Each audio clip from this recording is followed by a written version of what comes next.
It says I'm live. And I just live from Dave's basement. As we're dealing with a little echo tonight, we are again live, but we are remote. As here in Central Illinois, we've been dumped on with 10 plus inches of snow. Team, if we got more snow today, it was just a dusting. I don't know if anyone noticed. Anyone? I think it was just blowing around. Yeah. So here we're live. I've got my Discord going. I just started the full live. I'm sharing my entire screen on Discord. And I have my Foundry going, and I see the whole gang in here. Have I heard from everyone? We got Christian, Glenn, Ken, Leonard, and Noel. Pretty sure I've heard from everyone. Now, Noel, you're the only one that doesn't have a name next to you. I don't know why that is. Right, Noel, if you're back in, can you control your character? Just move it just a little bit. Can't get into Foundry. I'm not in there yet. I got a blank screen right now. Yeah, okay, you're still warming up. Dave, can you hear Leonard? Oh, something just happened. Sounded like he was. Well, I heard Leonard wrestling with his cat a moment ago. Leonard, you still there? He likes to go. You can hear me, but I. Now what? Did you give me your disease, Dave? Shame on you. Yeah. Hey, Dave, can you? I'm looking at my avatar choices, my characters, and I don't see Varenka. I see McNally, I see Olak, Waldo, but I don't see me. And that's swell. Waldo. Isn't that swell? Let's see. I could just go on. And yeah, so if I right click on Varenka and I configure permissions and I say all players are owner and I save changes, you ought to be able to do her now, if you know what I mean. Hello? Yeah. Hi, Leonard. Heard ya. Noel, you ought to be able to do it now. All right, I just tried to do something. I saved the configuration. And the screen is still black, but I can see everything. It says werewolf den, but I don't see the screen. So maybe I have to go out and come back in. I don't know. I was surprised that you didn't have permission of your character. That just didn't make any sense to me. It's been a long time since I've been in here. Well, Dave, what did you right click on? All right, now we're talking to Leonard again, and we're going to Discord, and where did I right click? Phil Harris.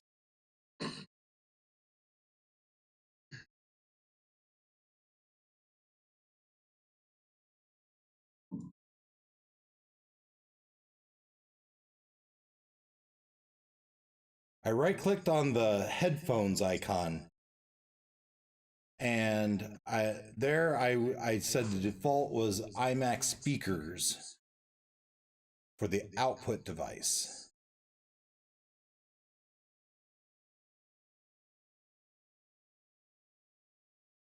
Did you hear me, Leonard?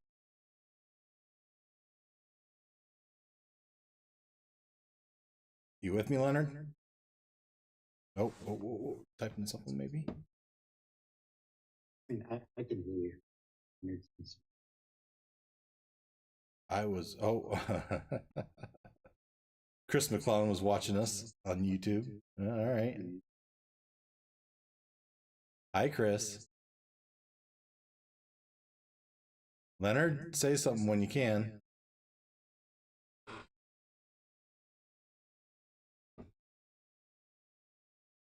We can't hear you.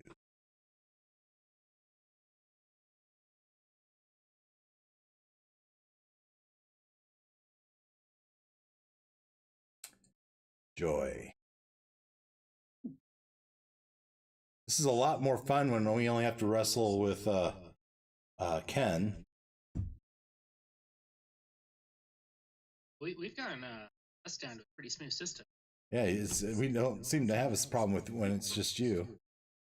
Well, I will say, when Oh. it's me on my There you are. Heard you, Leonard. Can you hear me?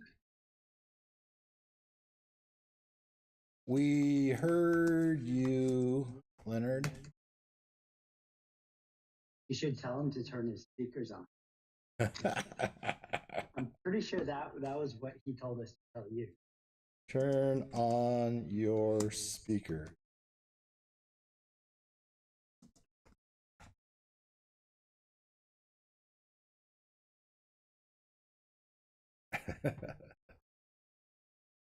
Is there a big fat middle finger emoji?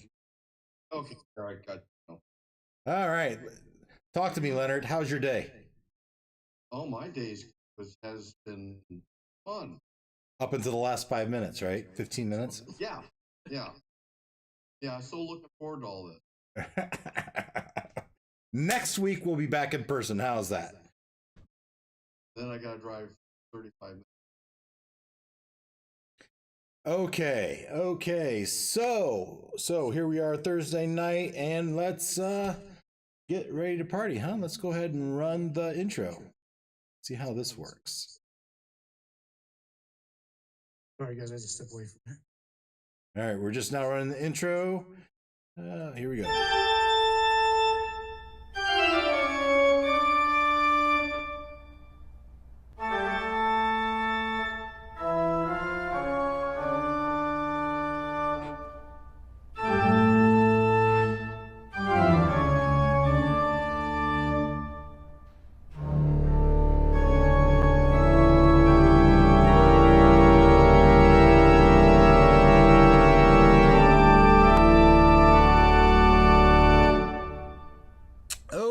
Okay. Welcome to another episode of Dave's Imaginations presents Dark Queen Ascension presents Adventures in Barovia, our Thursday Night Live play game on YouTube.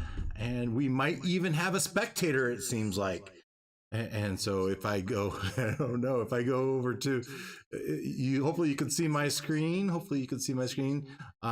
So you can definitely see the Foundry if you're in Foundry. If I jump over the live stream, there's Chris McClellan says hi. Everyone say hi, Chris. Chris. All right, but we're back over to the Foundry, and we are in the werewolf den. Yeah. When you do that, Noel, the entire screen zooms in on your character. At least it does for me. So, Blame Noel, that was my fault. oh, you were playing Noel. All right, or Bianca.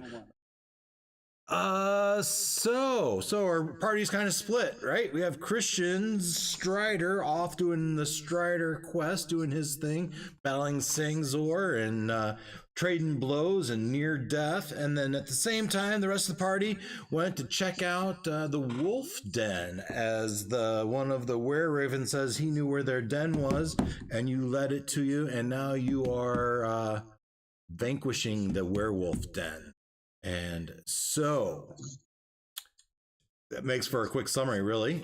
As one thing to note, as I went back and as I reviewed the video, and I saw that Bianca has killed 3 humanoids now.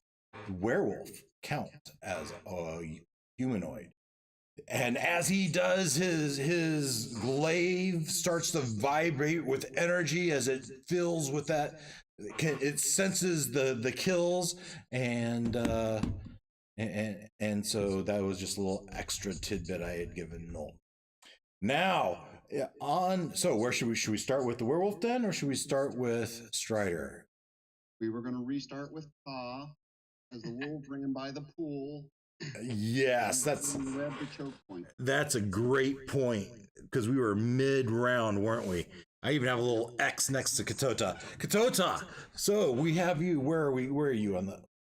You are floating an inch above the ground, likely anyway. Right? I don't know how long. Was that just a minute? I don't know. That's been more than a minute. Yeah. It's probably close. Have you been keeping track? I was, but I forgot. It hasn't been a minute yet. It's been something like, let's call it 6 rounds. Yeah. So there's another 4 rounds. I like it. All right, so you had killed what seemingly was the leader of the wolf pack, at least by the elder wolf standards, had said that Kiril, his leader, and this guy that was seemingly the leader, you had battled and you defeated him and his female partner and large wolf partner. So they've been defeated, and the rest of them are starting to make a retreat. Many have run past Gloin and took a turn and dove into a pool of water as they tried to escape. And Katota, I think it is your turn. Yeah.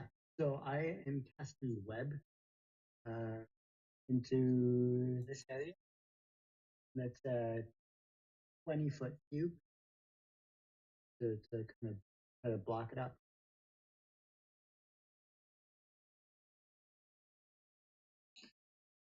I have a question.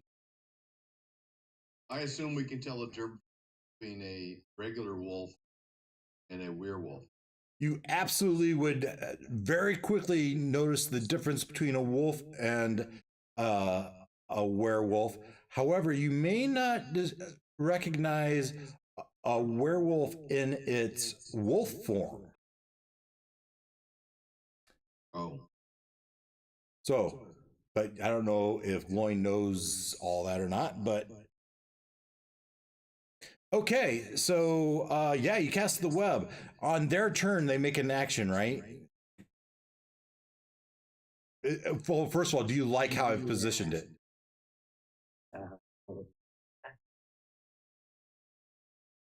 I don't.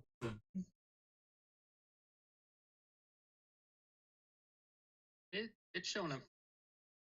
I also left it open. I left Foundry open since last. I will do that, and You have Discord open by chance? Get on the Discord stream. well, I'm on Discord on my phone. All right, team. I think we can agree that's what he means, right? Yeah, I would assume so. Catches those two right away, and the other one might run it. Yeah, at least the first one, maybe the Yeah. second one. As long as it's kind of stopping up that area and forcing or preventing them from jumping. Yeah, anyone that wants to jump is going to have to. Yep. Yeah, perfect. All right. Yeah, and it's. I think we said it was a dexterity saving throw when they enter or start turning it, and then if they're stuck, it's something. Yeah, Remembering exactly. from my web. Okay. Yeah, and it's dex 15, and yeah, if they're restrained, then strength check against the spell save. Okay, but that's on their turn, right? And I will ask that question again on their turn, so be ready to help me out with that, please. After Katota, it's Irina. Oh, I hate to be the one to say this, but Web's concentration. Are you going to drop haste? Oh, I forgot that I had tested this. Yeah. Well, I don't really want to. All right, keep the web there because I think I'm going to do that when it comes to my turn. All right, we'll just move that off to the side. Okay, so if the web isn't there, then I would take a hot shot. 1, 2. Let me activate my finger. 1. Probably 1. Yeah, I don't.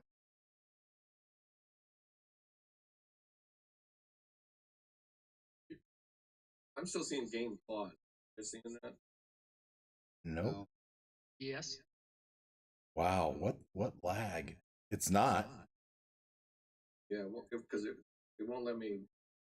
I can see your mice moving around, but it won't do anything. So I can tell when it's paused because I hit the space bar and it has a spinny thing in the middle of the screen. Yeah, I started spinning thing and I can't move myself. Oh wait, I can do the. Yeah, so you might log out and log back in. I don't know, but that's such a long wait for you guys. Sigh. It is. That's why I switched to the computer. get to move me when it's my turn. That's fine. I can. As long as I can do it, I'm happy to. So, Katoto, you're taking a pot shot. I assume you're gonna take a pot shot at this werewolf standing right at the edge of the pool. Yes. Yeah, seeing as that's the only one I can see. See what I would use. I like the sound of a fireball, but I can't hit multiple without also hitting Gloin and Ruckus. So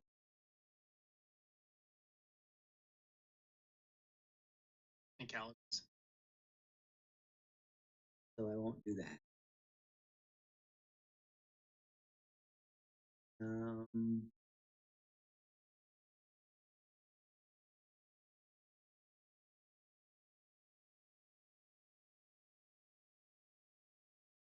Inflict wounds is touch, and I can't move. All right. Let's do a third level. Fireball. Okay. Oh, well, I said I wasn't going to do. Why am I saying? I was 20 thinking foot radius. I was thinking fire bolt, There you go. but that's a cantrip. So I'm looking for something that'll knock him out. If it, it's right. Right.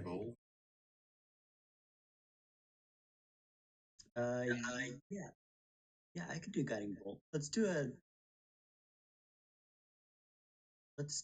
fourth level guiding bolt. And I'll take my advantage. Okay. I love it. So roll your attack.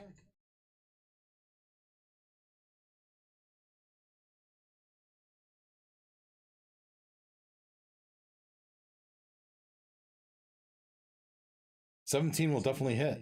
23 will definitely hit. And then for damage.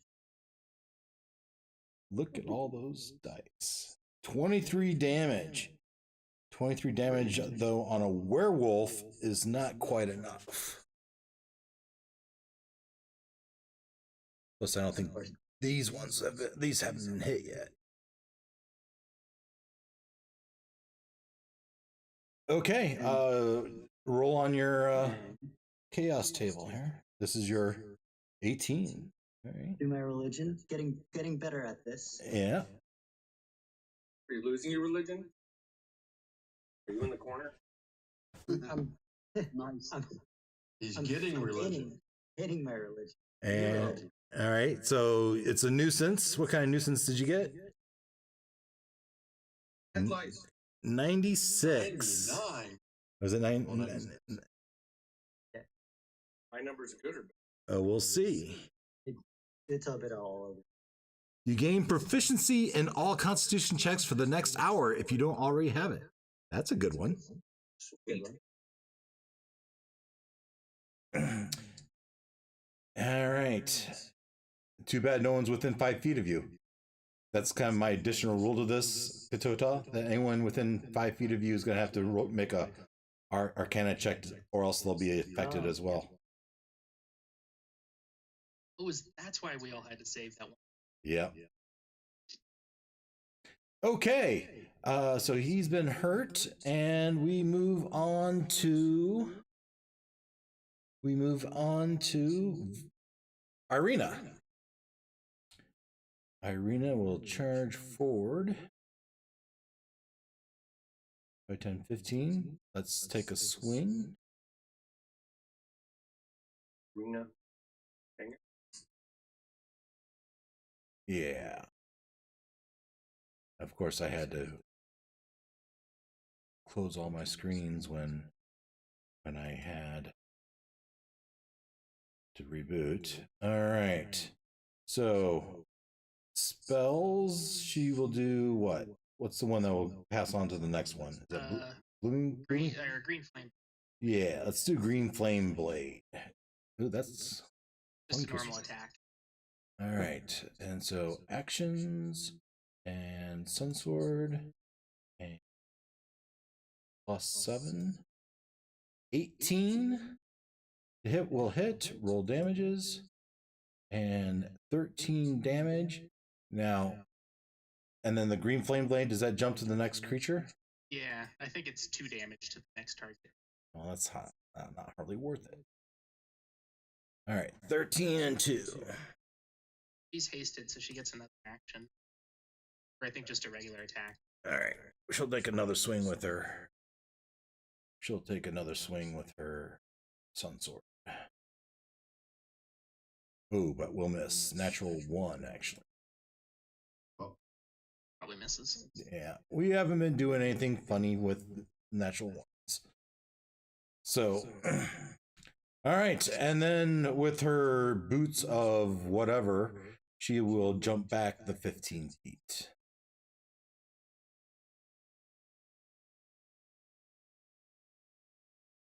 And one's been hit. All right, we move on to Varinka.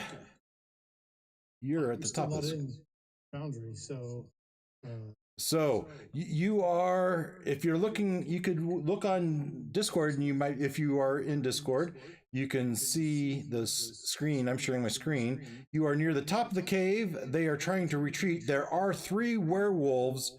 There are 3 werewolves down, I don't know, 6, 7 steps and 40, almost 50 feet in front of you. They're hard to see.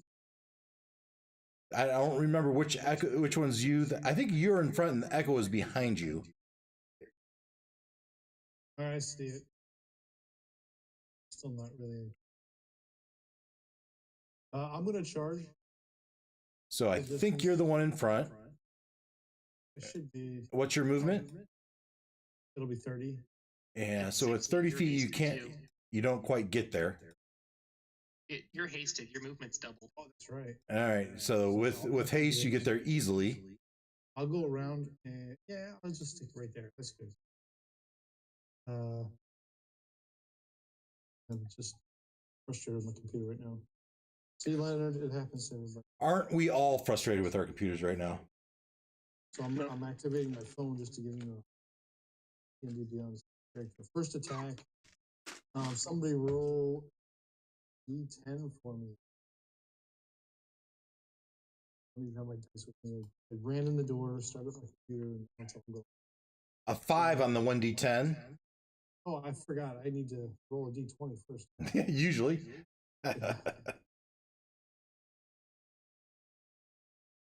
So it'll be a D20, somebody. It'll be a +7 to hit. All right. 13 to hit. 13.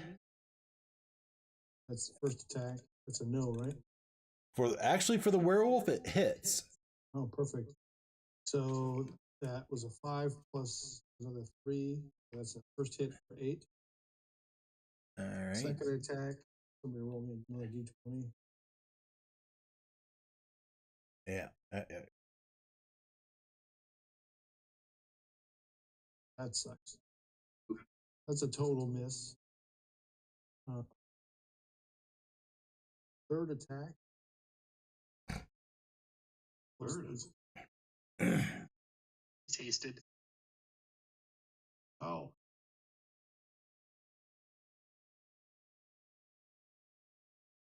Wolf's probably thinking, go pick on someone your own side. Somebody gonna roll that for me? Oh, I'm sorry. That's okay. 9. So that's going to hit. Yeah.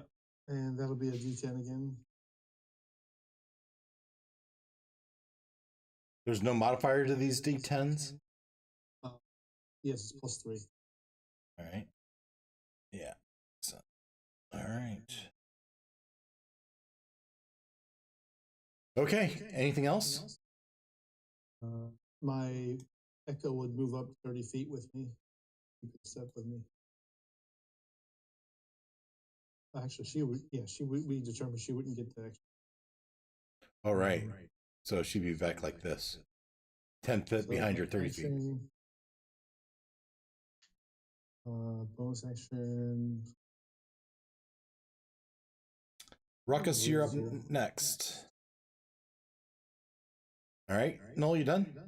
Yeah, I'm gonna Misty Step Wait, I'm not going to Misty Step. I'm going to stick right there. Okay. All right, I'm walking away for a few minutes.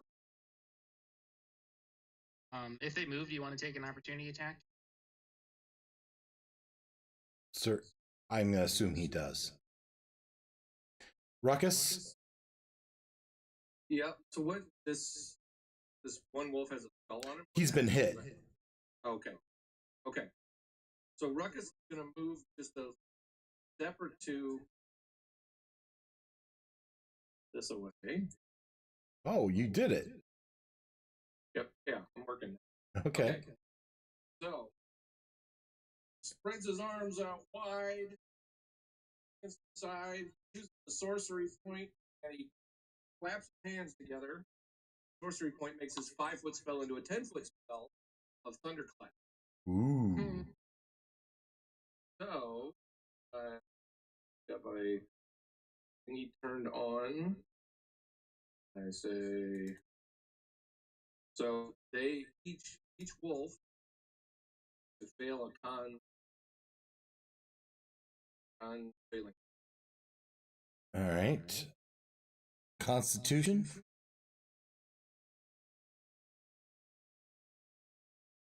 Constitution. All right. These are +2. One, the first one. So, what's the thunderclap? What's this? You're going against an 18. All right. Well, the first one passed, but read me the spell. It is burst of thunder sound if you hear it 100 feet away. Each creature within range. Constitution, failing throw or take. Yeah. What's the range? It's normally 5 feet. I use the sorcery point of 10 feet. Isn't that from you? Yes. So Irina would be hit. Is she close enough? No. Yeah, she is. And But she stepped away. Coin's far enough. yeah, so it's 10 feet, right?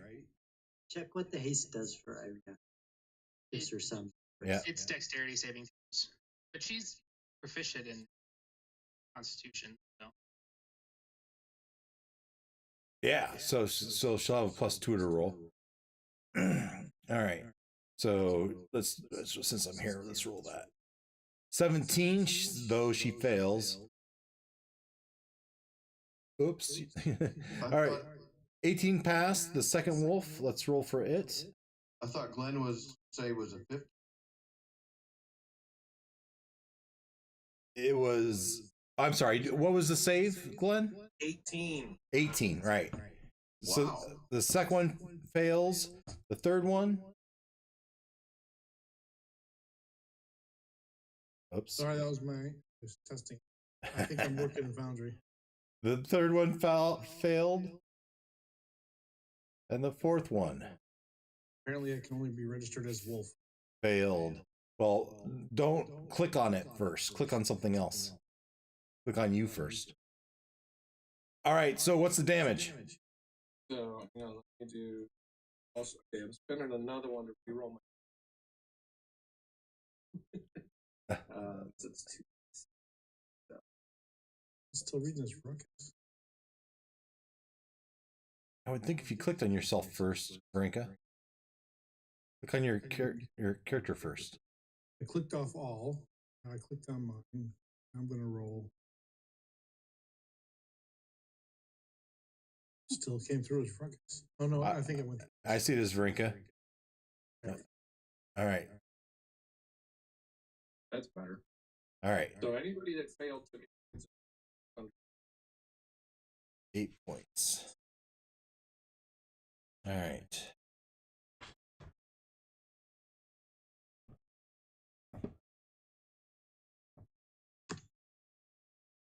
Anyone that failed. So this is actually so. Okay. and bonus action. Now they've all been hit. The one with the skull has taken a little bit more damage than the rest. Just for yucks, I'm gonna move my dancing lights down. Trouble. I don't know if I can grab I think I can. my dancing lights. It looks like a glowing person. eyes bind at the right. Okay. That's your turn? Yep. Ruckus is done. Olak. Alrighty. I would like to move up so I can get into base contact. Whoa, I apparently have a lot of people highlighted. Oh dear. Yeah, we've moved. Okay, hold on. Oh dear. I can move you. Well, the problem is everyone's connected to me right now. Okay. Let me try to disconnect from. There we go. Right. Take 2. Okay, I'm going to actually measure. Sure I can more. Looks like Yes, it. okay. Here. I would like to move up so I can get into base contact with the guy with the skull. Yep. So if he runs, I can get an opportunity attack, and then I'm going to cast web and do exactly what Ta was going to do, so I can try to choke point this. Yep. So I don't think I can get far enough to do anything down there, and then I will convey that maybe people that can run fast should get down there to go around. Yep, that looks good. Okay. And then it'll be on their turn. Stuff off the spell slot. Time to go. Gloin? Leonard? Gee, what do I want to do? I see I got a big web there. I certainly don't want to go in that area. Mark yourself next to the big web and hit anything that tries to run through it or away from it. Fine, I will hit wolf that is right between Ta and I with a cantrip. This and one? we will do a sacred flame. Okay. It's a Dex 17 fail save. All right, this is +2. Natural 20. Well, then he rolled a natural 20. He sure did.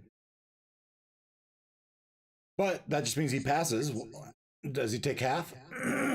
No, it's a cantrip. Yep. All right. And I think you moved up. No, you didn't move. Any movement? You want to move up in base contact? Nope. Okay. It's their turn.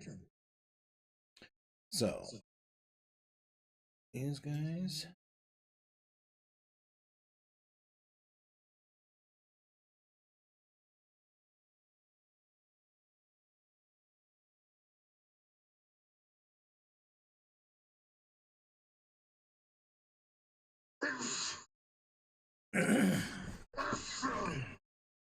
Oh.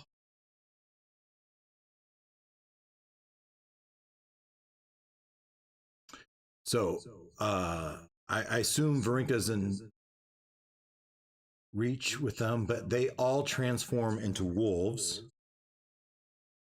That's pretty cool. As I moved it, I could turn them. And they're going to run away. So these two will get an extra movement. The one in the back will disengage. These two.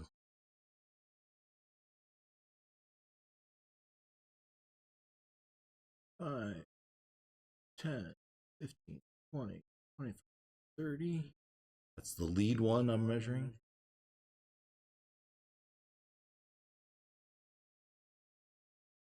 It sees that and says, I don't think I want to go that way. 30, 35, 40, 45, 50. And then it's going to dash 5, 10, 15, 20, 20, 30, 35. Crap. 40, 45, 50. All right. This one disengages, follows them. 5, 10, 15, 20, 25, 30, 35, 40, 45, 50. Takes the long way around. Okay. Now we're to the werewolf in the web. Yep. So it's got to make a dexterity saving. All right. DC 15. Dexterity saving throw. Werewolf. This is +1. Failed. What happens? All right. So it is restrained. All right. It has to use its action to make make a strength check to break free. All right. It will do so. And then it's also DC 15. All right. This is +2. Ooh, got that. No. It probably is going to make it. So, all right. So it's difficult terrain until it gets out of the woods. So can it move? Yeah, it uses action to break free, so it can move. It tries to jump out of the web, but it gets caught up and it just kind of lazily falls into the water. This first one certainly will have the same ailment, and I'm gonna say the second one too. So I'll roll both of them at the same time if that's okay. Yeah, sure. So 2d2 plus 2, I believe it was for the dex. No, +1. No, I should take those off because they have to do them individually. So we have a 10 and an 8. 10. So they're both going to fail, right? Both of them are restrained now, so they can use their action to try to break free again. All right. So they both roll 2d2. Roll. Ooh, good. Looks like 16. both of them probably break free. All right. So they have the rest of the movement. Now they have 50 feet of movement and they've moved 5 and 10 respectively. So that's going to be enough for them to both get in the water. But not very far. They use their action to break free so they don't have a dash, right? Yep. These two. Let's see here. Since they ran by me. Yep. Yep. Can I take an opportunity attack at Absolutely. probably the weaker one, I would imagine. Absolutely. No, I didn't know which one she'd hit. I wasn't there, so whichever one. Yeah. You take the one in the back. That would have been the one that had a hit. That's a 20-something to hit. Yep. 11 slashing. 11 slashing. Ouch. Magical slashing. It matters. It does. But Right. it's still not Magical enough. slashing. Still up. Okay. I assume that's your turn? Oh, that was their turn. That was their turn. They have some movement left. I got 2 left to move. One's going to run right by Ruckus. Ruckus, if you have a reaction, you can use it. Okay. But it just has to be a melee, right? I can't Right. Do a spell or a cantrip on him. Correct. Unless you have Warcaster. Right. Well, then I guess it's probably my dagger. Okay. See if this works this time. Okay, it didn't show up in Foundry for some reason. Honest to God, I got it. All right. So, how are we doing the damage again? Full damage. Full damage is 4. 6. Ooh. 6 plus, then I roll on top of that. Then you roll on top of that.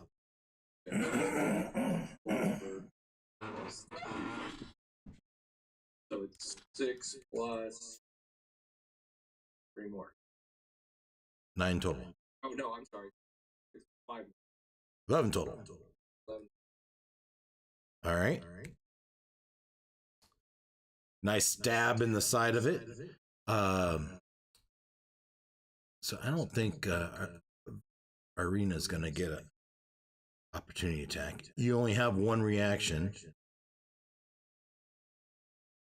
So 5, 10, 5, 10, 15, 20, 25, 30, 35, 40, 45, 50. Oh no, it's going to just jump.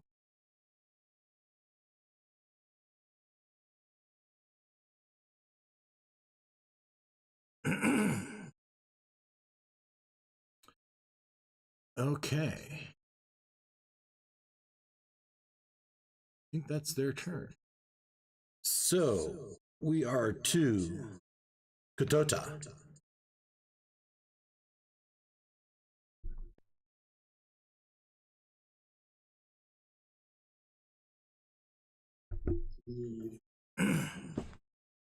Web just appeared in front of you, Katota. There's a magical creature standing in front of it. Some wolves muscled their way through. Others diverted the path. Creature standing in front of it, did you say? Did I miss something? No, so some of them got caught up in the web, but they muscled their way through and jumped in the pool beyond. I thought I heard you say there's a magical creature standing in front of it. There is these circles in red. It's okay. I've seen that before. You would recognize it. So I would recognize that. So And it's not doing it. Right. So the best view you'd have of one, as you look back, you can see that, and I'm gonna transform. You see two wolves, rather large wolves, running out. And then you wouldn't see these here, because this one's down 5 feet, and this one's in total cover. But these you could probably see halfway decent. Did they pass by? So not exactly. I mean, they didn't go within 5 feet of you, if that's your question. I don't remember. So they would have run. No, these two didn't. They absolutely didn't. These two did. Right? These two ran from up here. These two, you didn't see where they came from.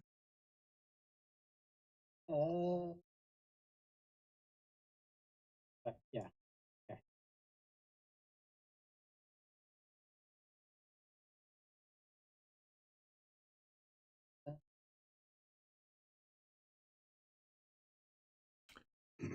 If you're talking, I can't hear you.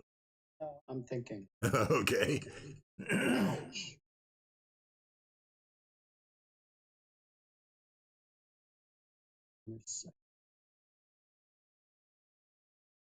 You can't see that one. I can't? Nope. That's down 5 feet. All right.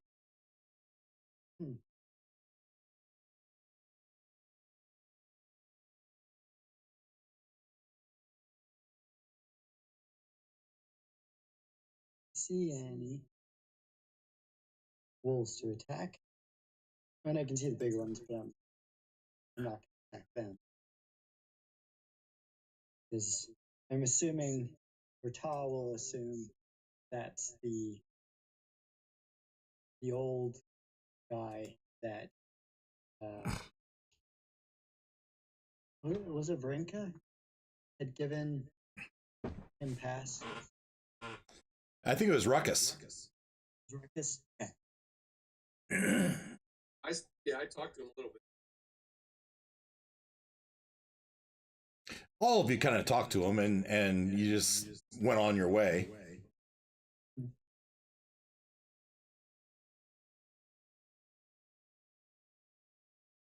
See if there's any other spells that would be useful other than attack spells.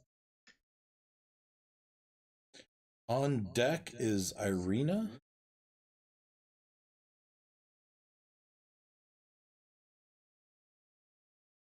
What I would like to do is push myself towards the stairs. Okay. So it's really kind of pulling yourself along the rocks for the first 10 feet. And I'm going to call that extra distance. So that's like 20 feet. And then you push yourself off for the next 10. Got a quarterstaff as well that I could potentially. Yeah. So with that, that's your 10. And so if you, let's say, I don't know, if you want to go further, I can make you roll a strength check. If you're happy with it, okay. From there, you can, at this point, you could probably see the one on the ground from that spot. That is true. That is true. So if I wanted to go down the stairs, would that? Yes. Unless you roll a strength check, and I'll make a DC 15, and I'll give you another 5 feet, and then you'll slide down those stairs like you're going down a hill on snow. 15 strength check if you want to extra push. I'll do that. Okay, strength check.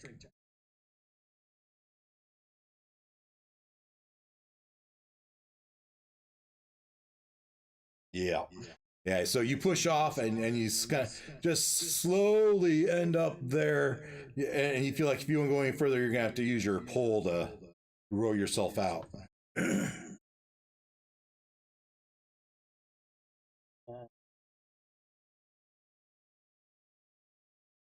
I guess that is, I didn't think about moving there, so it's self-visible. To be able to see them, now I can. If you haven't done an action, I see the wolf. Right, exactly. You haven't done an action yet. You're okay. Nope. Yep. So I will just. Oh, I got enough spell slots left. I'll use the spell.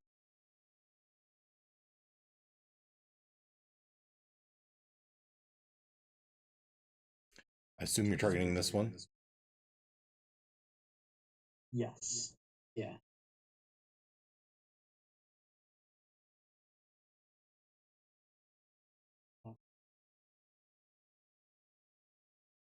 I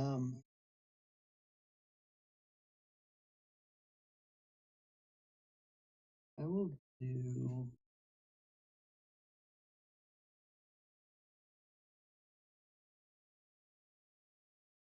I'll do first level guiding Okay.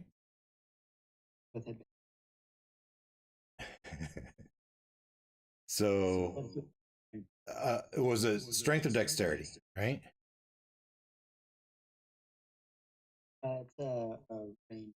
Oh, so I don't roll. They don't roll at all.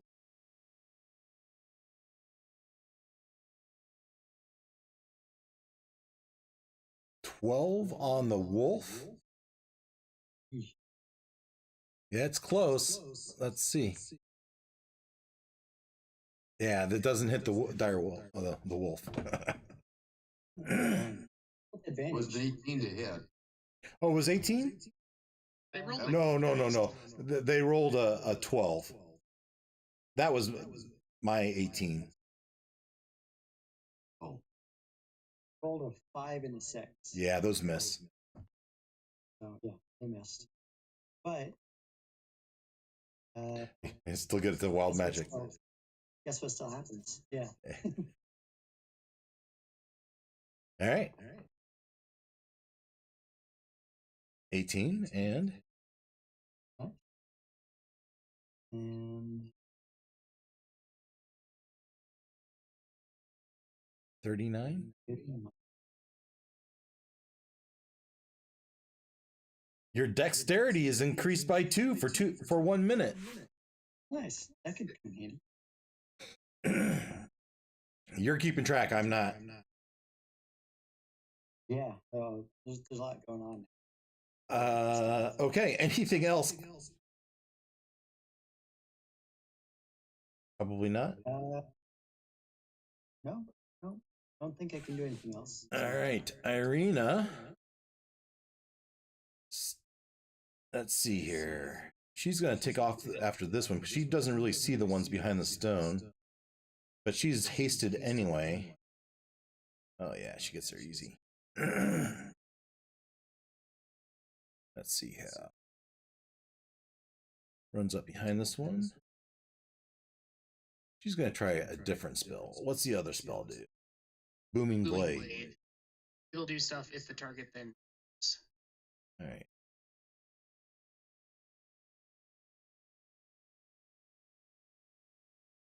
Yeah, which they are moving, so action. Sangzor. Oh, rolls a 10. She rolled a 3 plus 7. That's a miss. So she'll run. So she missed. Does the spell just not happen then? Yeah, nothing happens. So can she still She do it on her gets next swing? hasted attack. All right, this time a natural 20. And roll. She's carrying a shield, so she rolled one-handed for 12 points of damage.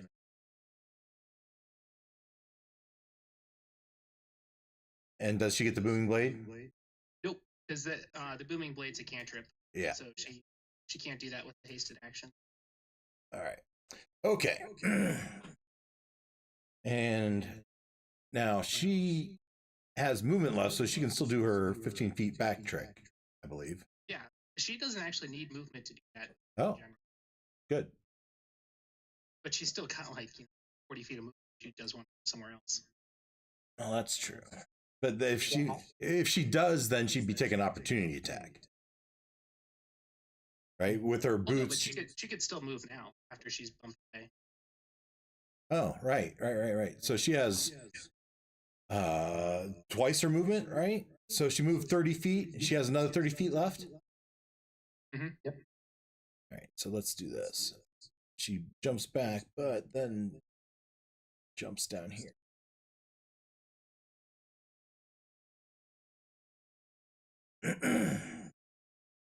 All right. So I think we're to Varenka. Yep. All right. So first bonus action, I'm going to switch from this one to the other one. And then I'm going to use my 60 feet to get in contact here. Oh, okay. And my You have to stay within 30 feet, right? yeah, I just realized there's something wrong there. So I'm going to go back. Yeah. I'm going to bonus action. I'm going to come here and attack with that. Attack that. Okay. And first attack.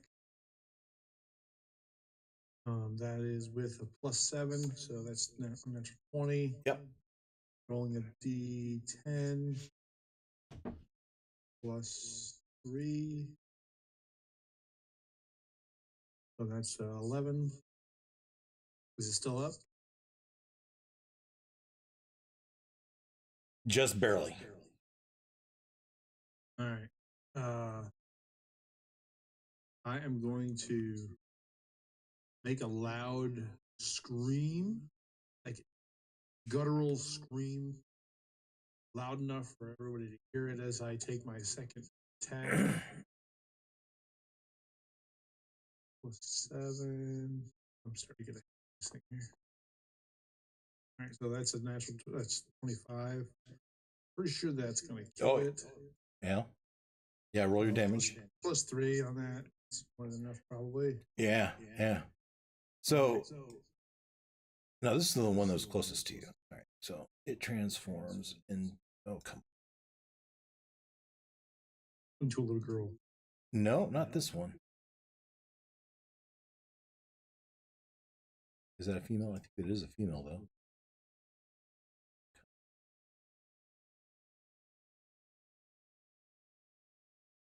Yeah. I don't look happy.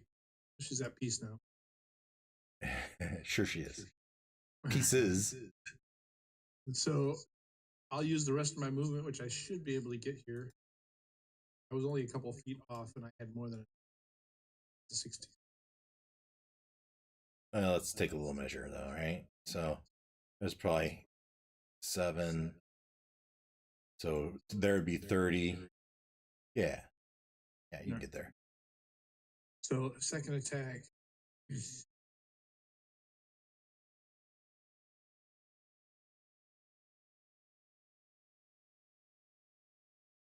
That's going to hit.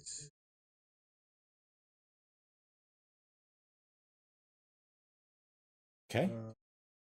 Thought I rolled, but it didn't do anything. I see 1d10 for 9. All right. 1d10 for 11. That was 11 damage to that one. Okay. That is my third attack. Fourth one.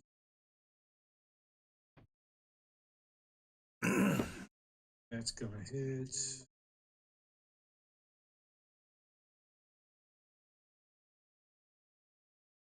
And that's gonna be another 10. Okay. Still up. Yep. And yeah. Again, big guttural. Really leaning into the blow. Oh yeah. Especially after that first kill, it's like your glaive just starts building with more and more energy. It feels like it's not like it's getting extra damage or anything. It just feels powerful to you. Okay. That's it, I think. Yeah. So after Vrinka is Ruckus. Okay. So she's chasing a couple ran down the stairs.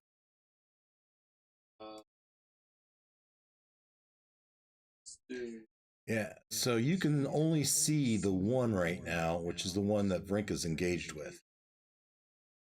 Okay. Aren't you good with water? Can't you take out the 3 in the water? The water's 5 feet down and they're in the water, so they can't see that. You know they're there, but you can't see it. Yeah, but he could move. He could, but that area is full of webs. All right. Yeah. Yeah, that's all right. I'm gonna chuck a firebolt. Okay. So the integration doesn't seem to be working. I'll do it here so you can see it. So it's plus it hit. Whoops! I don't know why I did it then.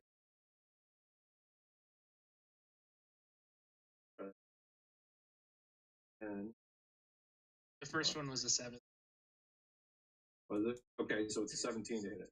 17 hits. Dang. Plus 10. The second one was a natural. Oh no. Okay, so it is.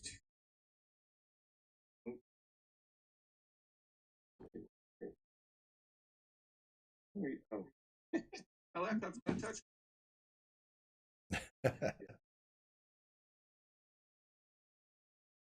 There's your damage. 23? Yep. Wait a minute. What? No. It's just 2d10. 13. 13. Yeah. Plus 10 must have still been there. All right. It's well damaged. All right. And then oh,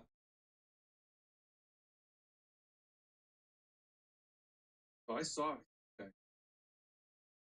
I don't have any reason I didn't go on and keep her in because she came running back this way. I will here. Okay. And I'm happy with that. All right. I think it's time to go back to Stryder Quest. All right. And I loaded up the sound effect. Oh, it didn't work. I did too. That makes me sad.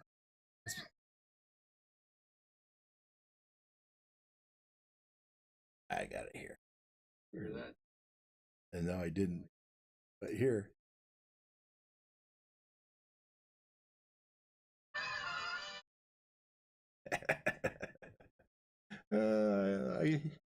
I think it's funny. Okay, so back on the mountaintop next to the cave, we have Stryder has just been pulled back into the cave as he's been dealt a wallop by Sangzor. Hopefully you can see my screen as I can show the players again all 3 of these. Okay. So Christian, Yes, sir. your ribs ache, your head feels concussed, you're bleeding from your lip, as you said, as you again taste this mixed iron taste of a berry in your mouth mixed with your own blood. Your eyes open as they're swollen, and you look up, and there is Ukalik again, almost crying over you, just hand on your chest, looking at you, pleading, "Please be done." But you know, she just has that look of her. What do you do? All right. So I assume I have at least 1 hit point then. You have 1 hit point. 1 hit. All right. Nick. All right. That somebody got the. All right. I'm going to put it into this. I'm going to cast my last 4th level Cure Wounds. Bear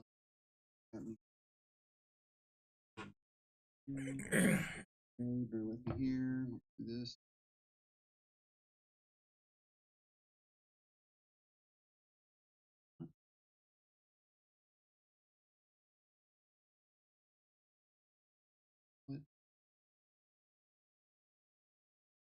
Nice.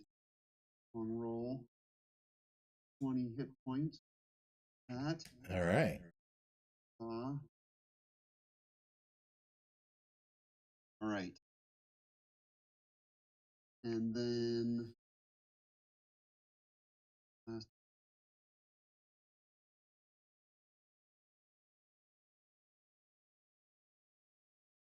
And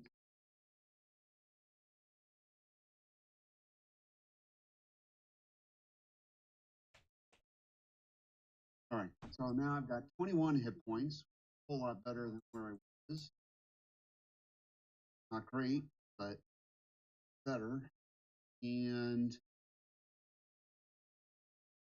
so I stagger to my feet and I look out of the cave.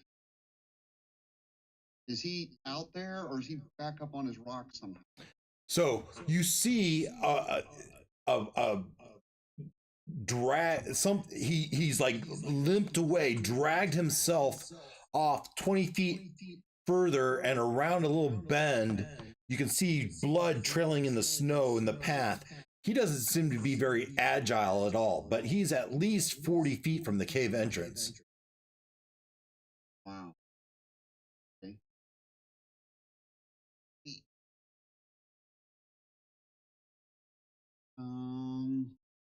Right.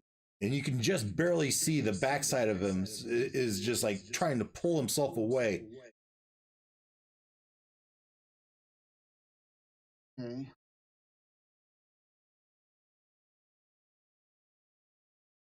Oh, which brings up my next sound effect. I'm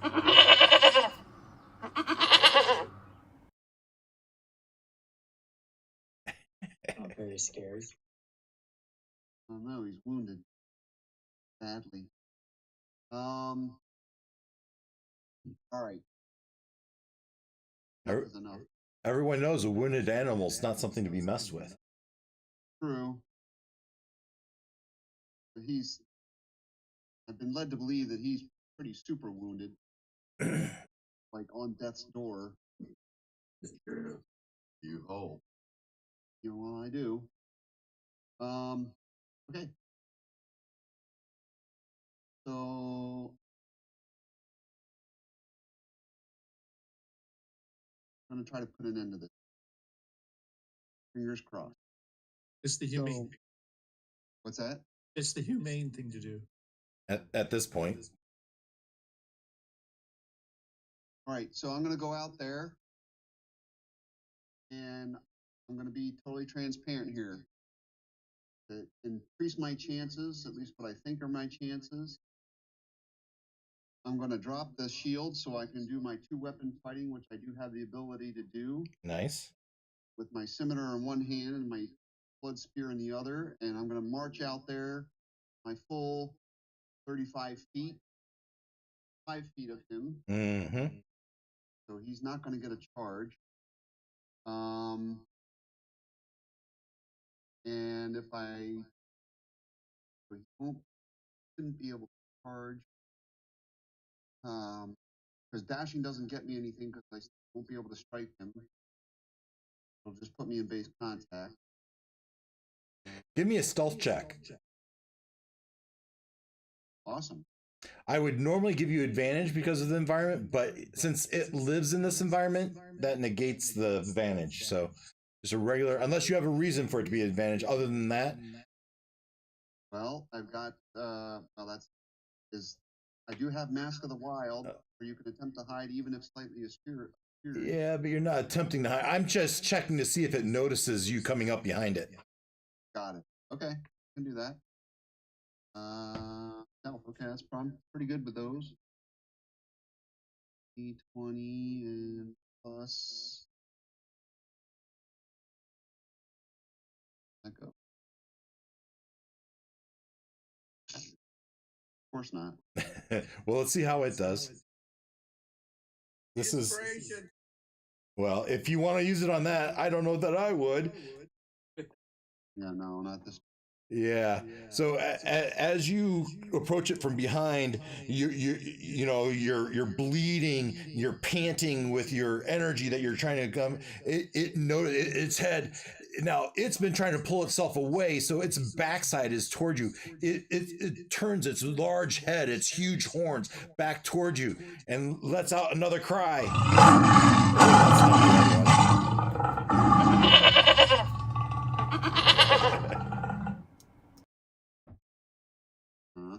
So, I mean, it notices you. There's no surprise here. So, Right.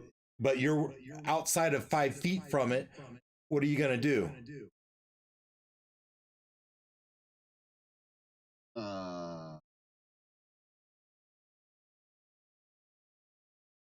Risk chucking the spear. Point of clarification: were you tasked to kill it or to defeat it?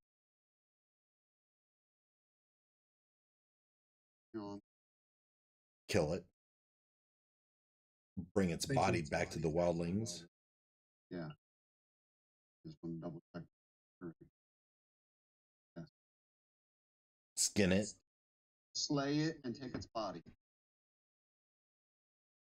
Or you're going to become it? No. We'll see. You can throw the spear if you want to take. Are you going to become the goat? He's already the goat. The goat of goats. Racist of all time.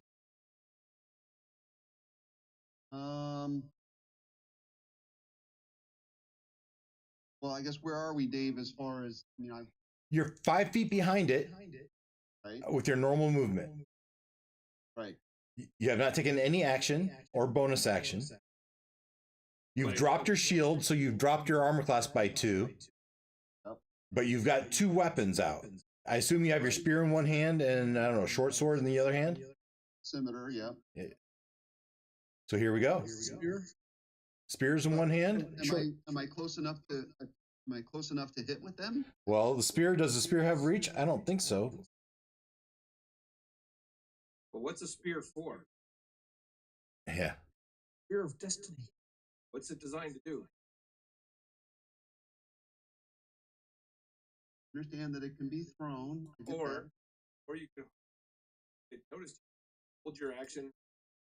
Can he hold his action to attack it when it comes after him? Yeah, absolutely could. But you only get one attack. Yeah. Well, but see, this is where the whole reason I ditched the shield was so that I could do the whole 2-weapon thing. Yep. I'm not close enough to do that right now. What I'm hearing. Yeah. Oh, although, hang on. So both my weapons say reach is 5 feet. Yeah, that's your normal reach. That's not, if it was additional, you'd have the plus 10.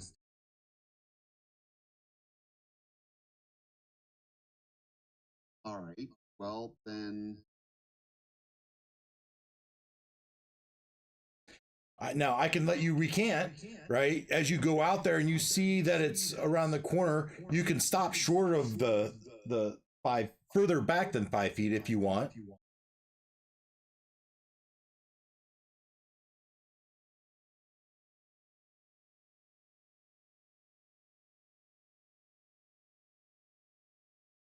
Well,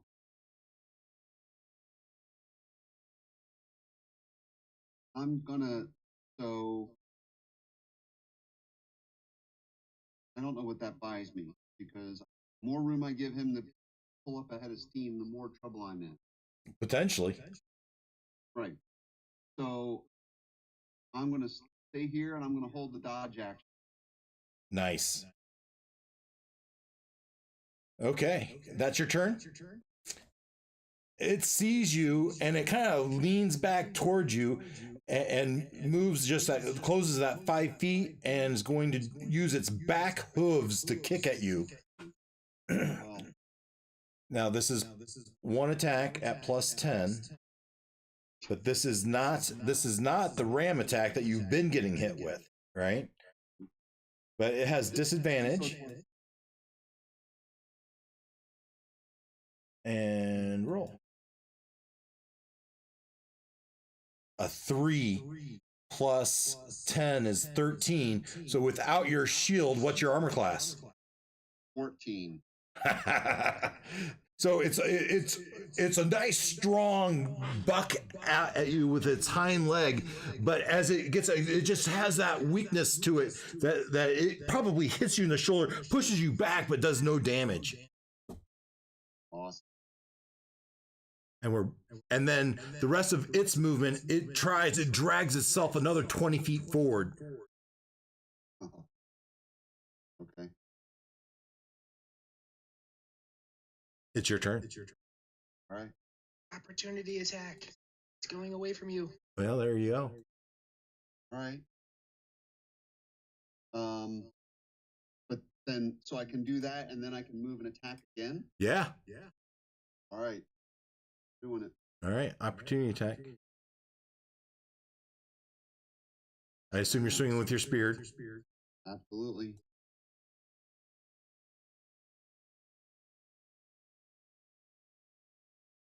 A 19 to hit. That'll hit.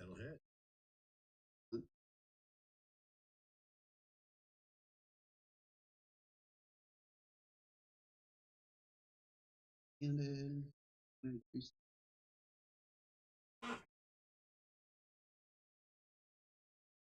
6 points of damage. Yeah, and really that's all you needed. As it bucked out with that leg, you got a nice vantage point right underneath that leg, and right where that artery goes down that leg, you lift your spear up there and drag it across, and it just starts spurting out blood, the last of its lifeblood, as it collapses to the ground. It's chest heaving, taking its last breaths as it finally it stops breathing, its eyes wide open in a blank stare. Huzzah. And you collapse down to your knees in your own breath. You want to take it away from there and describe what you do next? I'm gonna relish the extra hit points I get for doing that. Yeah, I bet you do. And I sort of kind of shimmy with the feeling that hit point energy come to me, and I'll raise my spear defiantly to the sky.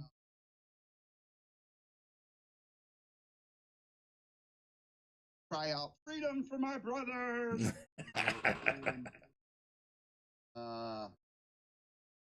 And then I'm gonna stagger back to the cave, get my warm gear back on, with Uklik's help. Yeah, she pulls that cloak around your shoulders and looks at and you sees your face, and she's like, her eyes wide and like, did you do it? Yes. And I nod. I smile.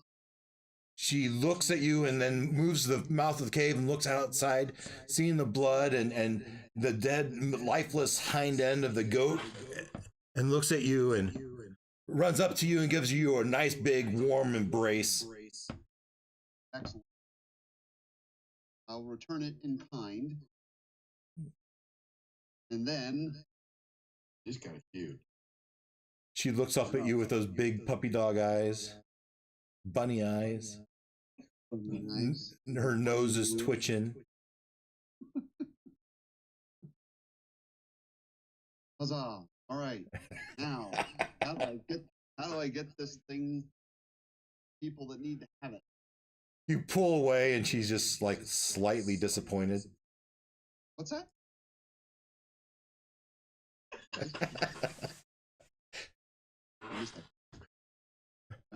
I understand. You're an engineer. You don't think about that stuff. It's part of the girl. I know. I said I was. Yeah, well, all right. You pull away. Yeah, you've got your cloak on. What are you gonna do? Okay.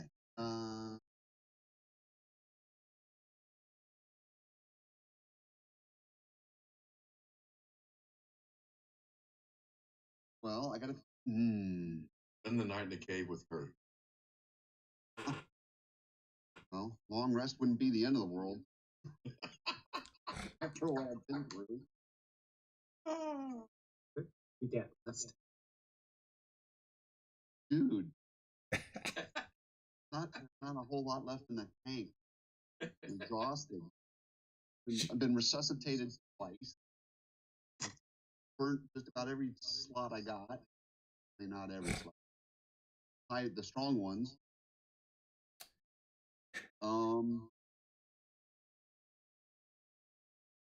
So, okay, above the table, Dave, I guess here's the question. Of the options before me to get this thing where it belongs, I mean, what? I guess I'm a little concerned that if I leave it and swoop down the hill to alert the tribe, is anything going to happen to it? I don't want it to be beset by other critters or Oh, sure. like make off with it, or I don't even know where she came from, so I don't know if she's got a crew hiding somewhere.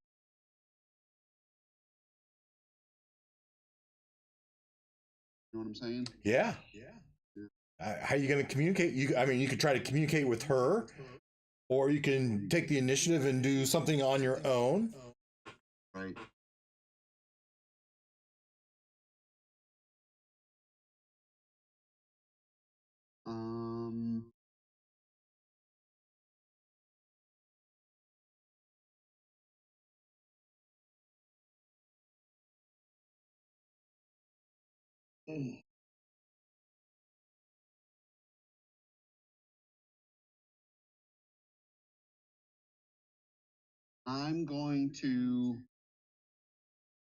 I'm not inclined to leave it.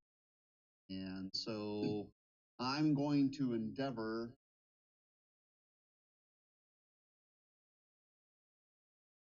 to skin it. Okay.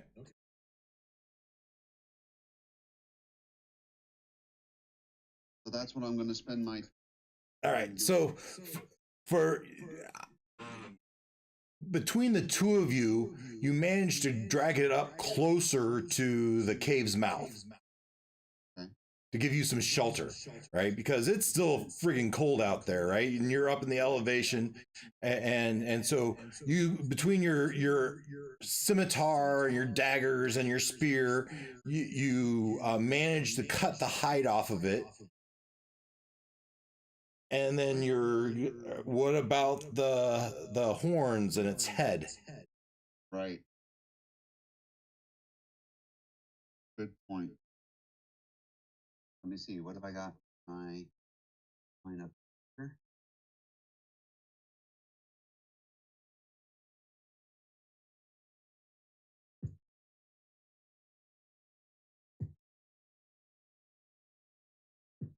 Well, I guess if I've got it to hide, hides.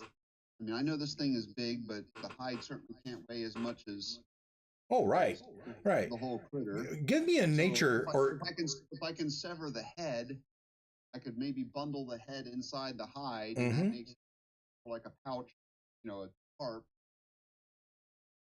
Would make it draggable or possibly carryable by a giant eagle. Yeah, we'll have to check the strength of the giant eagle. But give me a nature or survival check, whichever you like best, just to see how well you do at taking the hide off. Okay. Hang on. There's a lot of hide here, so it's just how well do you do? Right. Got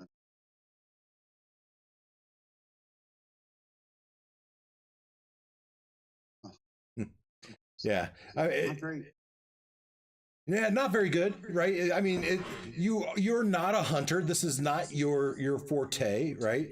And it's just a matter of it's a little bit more shredded than you'd like, and it probably took you longer than you wanted to do it. And so that's the bad news. The good news is you have plenty of strips of skin to tie. And then you, I mean, severing the head from its spine is an easy enough task. It's obvious how to do it. It's just a matter of how long it takes. So I'm gonna say it's probably like 3 or 4 o'clock by now. You have something like 4 hours of daylight left, and if you hoof it, you know it would take you probably 1 or 2 hours to find the bottom of that hill again. As the crow flies, it's much shorter, like a half hour. So, let's look up a giant eagle. What's its strength? Yeah, that's what I'm working towards here. Yeah, no problem.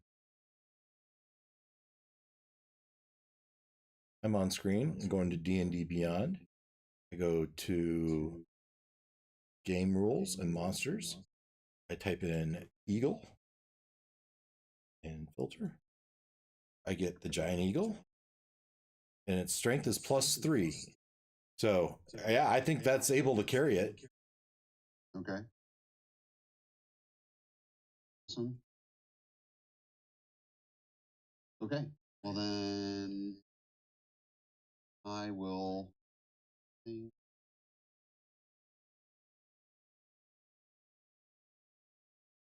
Okay, so having bundled its hide in its head as best as I'm able, I will say my goodbyes to Uklik. I will, sort of do my best to kind of, I'll bow, I'll touch my heart with my hand, and then touch her with my hand to say thank you, and I'll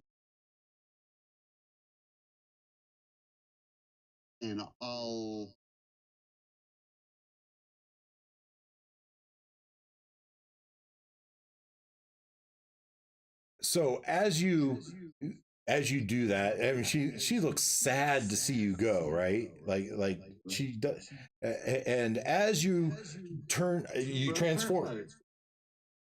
What was that, Glenn? It's Wes. Broke her heart. And as you turn, you've got the bundle of your skin wrapped up, and just as you turn into an eagle, you see her turn into a little white rabbit, and she hops and pushes herself her way into that bag.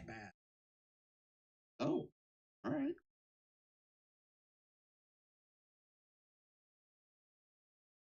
Fair enough. He's welcome to come along.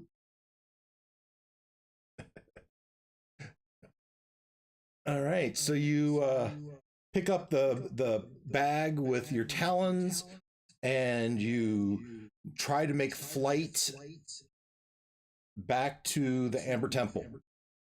Correct. All right. So think about how you're going to present yourself to the Wildlings as we go back to the other group. Okay? Perfect. Yep.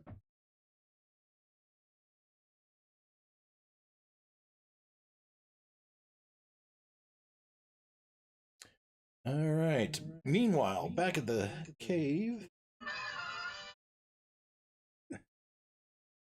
I love it. Okay, Olak. All right. So first things first. It seems like this web has done all it's going to do, so I'm going to drop concentration on it. So Okay. it vanishes. And then I will run up 30 feet to get as close to the edge as I can. Okay. Looks like. Yeah, you look down, you can see 2 wolves and a werewolf swimming in the water. Are they kind of all within 5 feet of each other? Yeah, Like, they kind of look like it, don't they? That's what I'm thought. Wanted a second opinion before I committed to this course of action. Seems to be how I put them. All right. In that case, I shall take out this fancy wand and charge to cast the lightning bolt. Nice. That'll be a dexterity 15 saving throw on their part. All right, Dexter. Let's do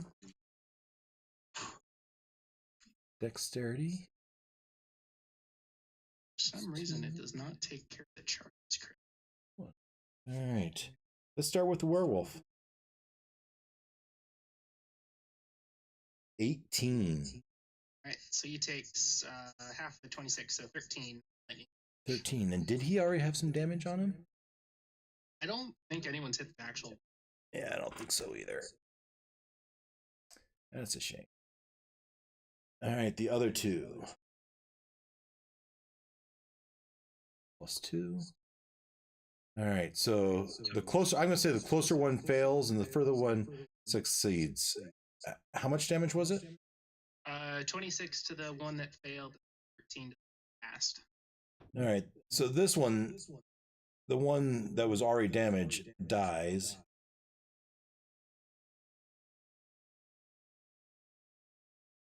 And the other one, I don't know how much. I don't think it was hit very much yet. 26 though, that's a nice big hit. I think that was the one that got the 2 points of.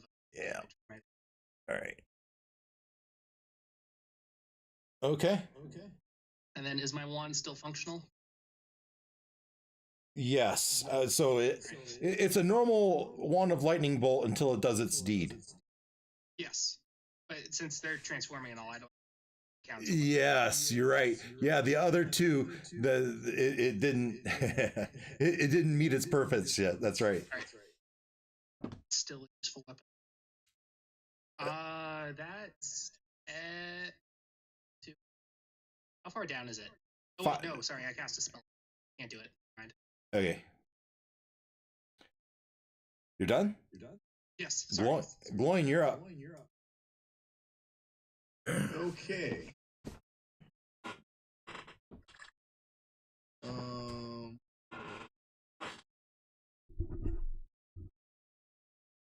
What does that mean? There we go. Okay, come back. There we go. Get off. Damn it. There we go. Okay.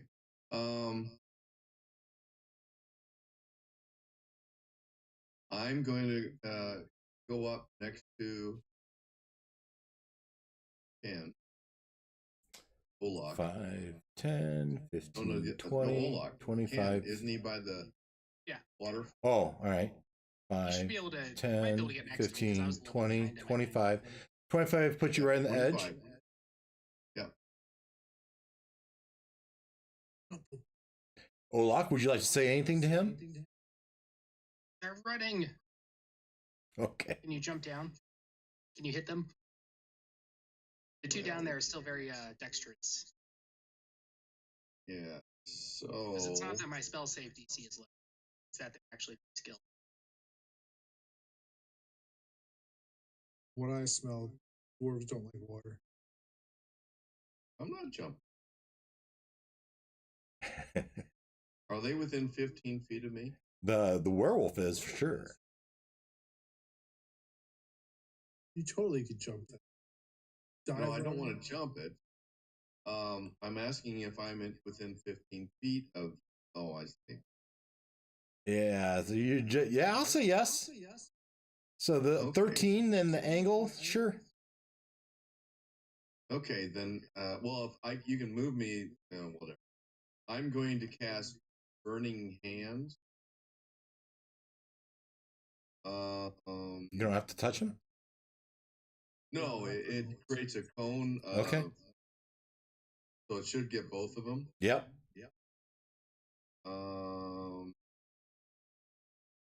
Yeah, I'm going to do a second level Burning Hand. It's a Dex 17 save. All right. That's werewolf. Failed. Wolf. Now they Passed. Okay, so looks like I rolled. That's fun. How did I roll 10? 20. Why did I? Should have rolled damage. Did I not roll 4d6s? nothing's popped. Okay. It should be a second level. It's Burning Hands from self. As you hold your hand, your thumbs touching, fingers spread, a thin sheet of flame shoots forth from your outfit. Each creature in a 15-foot cone must make a dexterity saving throw. Creature takes, well, for second level, it's 4d6 fire damage. You want me to roll it for you? Yeah, I can't seem to get into Foundry. It's a black screen right now. Been watching you on your stream. All right. Roll. 4d6. 18. Come on. Looks like 15 points of damage each.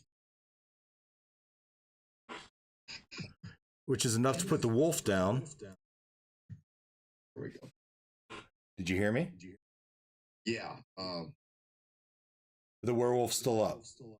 There's no plus to it, so I think it's it just says 46. Yeah. 15 out of 24. That's a pretty good roll. Okay. It's their turn. As this one swims there for its first amount of movement, pulls itself on the ledge, and runs its other 50 feet as a dash.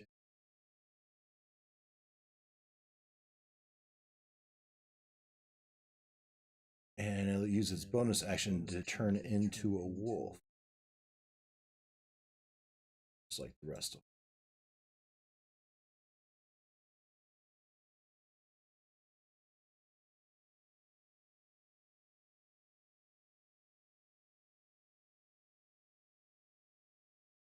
All right.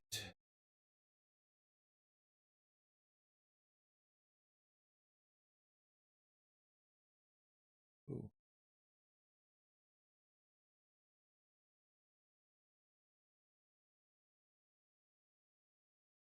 So most of these are going to just get away.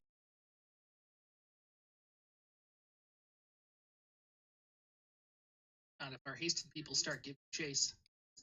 Yeah, let's make sure we get this right. Well, I can't run very fast, so I'm not going to catch it. What's that number say? He's not going to do a graceful swan dive into the pool. Me? No. All his armor on. No. No. Swim. All right. So that's Just what like they my get. wife says to adopting puppies. No, hell no. All right, these two get to there. And we have failed in our task. Did we though? We killed the leader.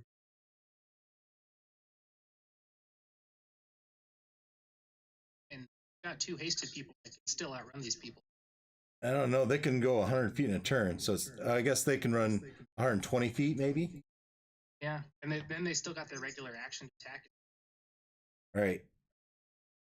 All right. Send the pack out. That's for Certainly. Okay, I think that's their turn. As we are back to the top of the order with Olak. Okay. Oh no, I'm sorry. No, that's wrong. After the wolf comes Katota. Oh, yeah. Whoops. Yeah, so 2 have run up past Irina, jumped off the ledge, and they're making a dash to get out. As you watch them, Katota, what do you do? Drop a fireball. A fireball? Yeah. Nice. Okay.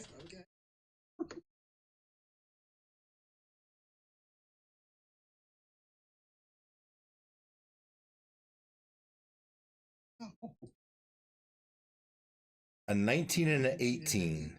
19 and an 8, excuse me. So the further one's gonna make it, and the closer one's gonna take more.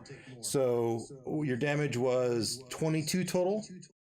Oh, you had 3 1s in that. You have 3 1s and 3 2s. Yikes.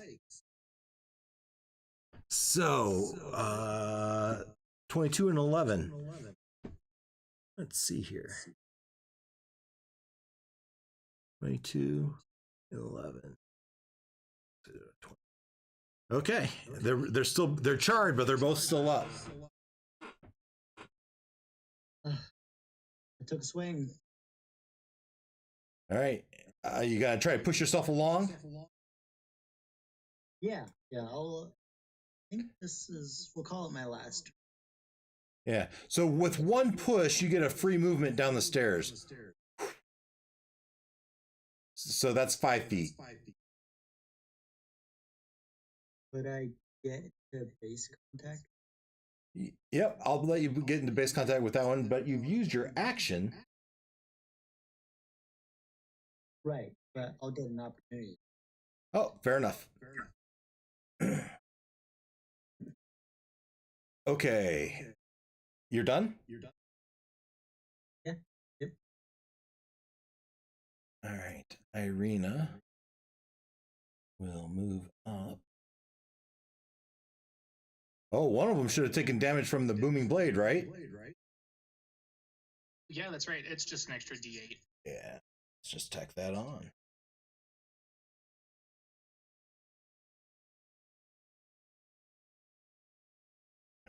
Okay. Well, and that's enough. But there's a sonic boom when it moves, right? Something like that. Probably it's thunder. Yeah. So Irina moves up, and she will move up to here and swing at the first one.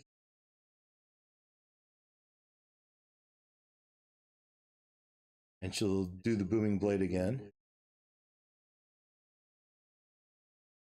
Roll. Come on. That's a lot of attacks. Did it multiple 25 and times. 19 in a. Does she get 3 attacks? Because she is I think hated. she only gets 2. She only gets 2 hit. So this first one for 1d20 plus 7 is the unnatural. Oh, it's a 25 to hit. So we'll roll the damage on that one. 11 points of damage. Is that enough? Not. For the direwolves, that's enough for that one. And then she's moved. Let's see what she's moved. She's moved 35, so she can move another 30 feet, right? She wouldn't get to that other one. So she will just move up to this other one. And use her next swing, which was a 19. We'll roll damage on that. And another 11 there. It's not quite enough. All right.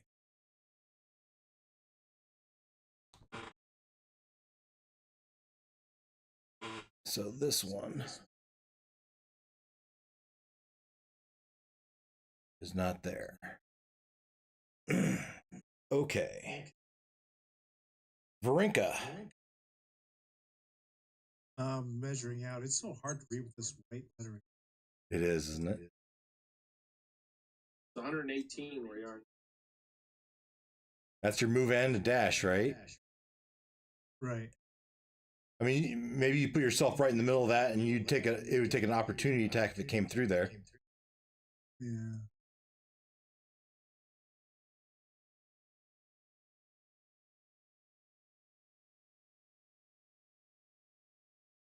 So Irina finished that off. Yeah, one of them. Okay, and she decided to attack the other one. Right.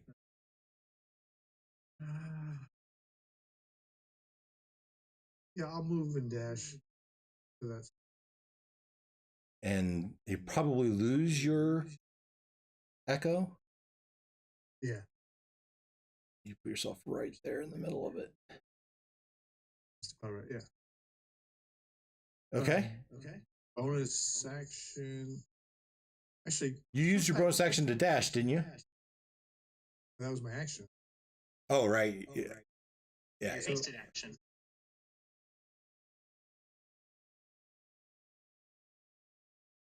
So what does that mean? Do I get another action? Well, if you use your hasted action to dash, still take 2 swing action. So you're going to dash again. I'll summon my echo back by the. Actually, I will stop here and summon my echo where I just was. So I'll move that in a minute. But I'll attack. I will attack this guy with the one action I have left. Okay. Just 2 swing, 1 swing. Yeah, that's not going to hit. Yep, it's not gonna. Just too leaned into it too fast, too hard. That's it. Okay. Ruckus.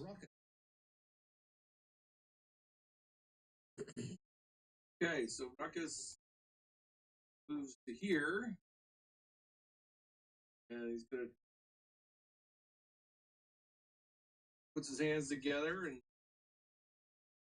undulating, warbling mass of chaotic energy appears with his hands, puts a little spin on it to curveball it in their buddies at this wolf. And it is plus 10 to hit. Shazam. Yes, roll it. 28. Nice. Now I need to roll 2d8s. 8. So I need 2d8, which will tell me what kind stuff it is and do the damage. So 5 was the first one. So it is lightning damage. Does that 6 plus a 6 on top of it?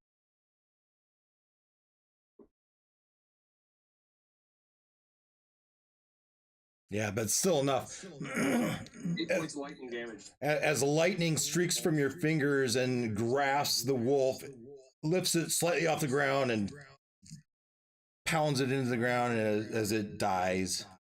Feel the power of the dark side.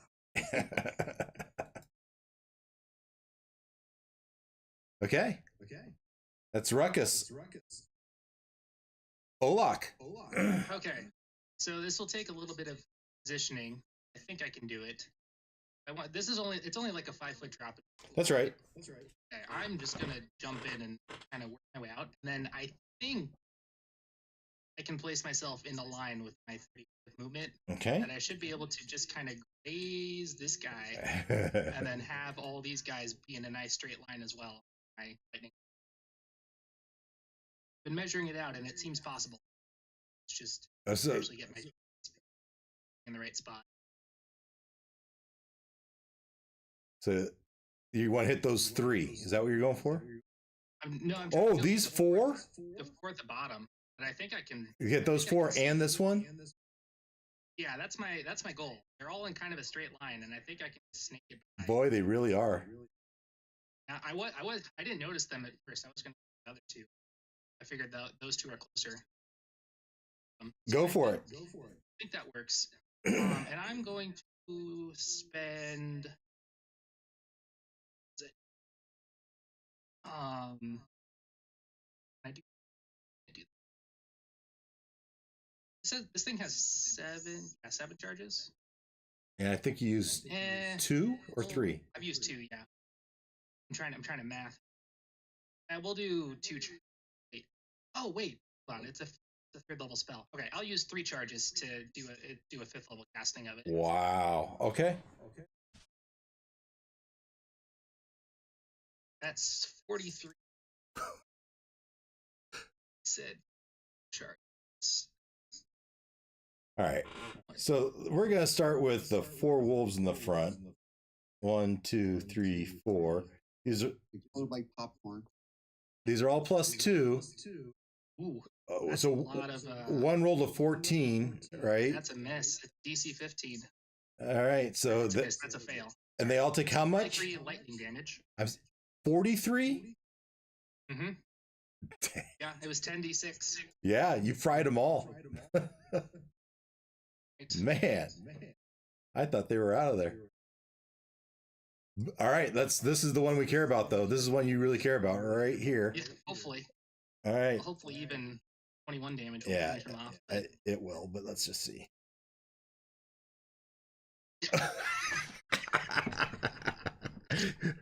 Fortunately, even though it somehow minimizes it, like as it gets hit by the lightning, it grabs onto that light there or something for grounding, but yeah, it's still enough energy with 21 points of damage. 21 points of damage is still enough to put it down as it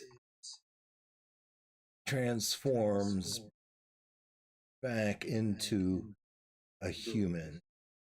And now the wand doesn't. That's right. I should have just gone for the. Oh, it's her right here.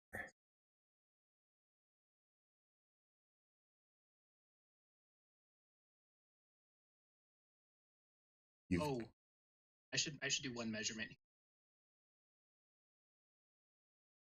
Can anyone tell how long that is? I have to be zoomed too far out. Hold on, I'll do it. 180 this feet. Thing actually has a range. That's 180. Oh no! Okay, I can't actually get those 2. Pretend I got the 2 up. All right, so just the 2 in the back. Sorry, I completely forgot this thing had a. All right, so these 4 are alive. Yeah, those 4 would be alive, and it'd be the other 2. These 2 took it. All right. So, it's myself to the side. Sorry about that. Good enough.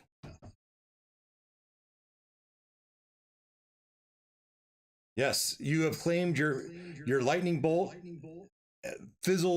Energy fizzles out as it has claimed the life of a humanoid. The spirit of Bianca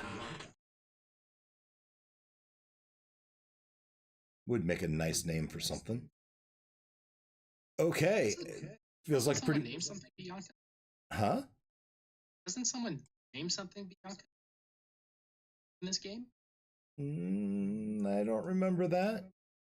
Sounds so. There's her picture. Anyway. Who's that? You would know, but it's the werewolf that Olak just killed. Loin, you're up. Come on, moving everybody. Because I've given everyone control of everyone. I don't move. I want to move. Everyone moves with me. I had that problem. Try to stick them back to where they were, and then just like highlight a blank spot. Highlighted blank. Just left click over a rock. I did a click and a drag. little- Now you should be able to click on your icon. Just Nope. Anyway, move me 25 feet towards the. There you towards go. that. Yeah. Would you like to dash? It won't make any difference. That'd be another 25 feet. There still won't be anything close to me, and I won't have an action left. So Yeah, but you'll be. I'm kind of out of the action. Yeah, but then you'd at least be with them. Okay, yeah, fine. Okay. The wolf. Not very many as they dash into the woods and out of sight. Yeah, we're not catching them. All right, there.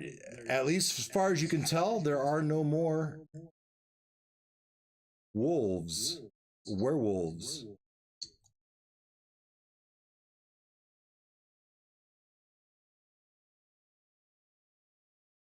So,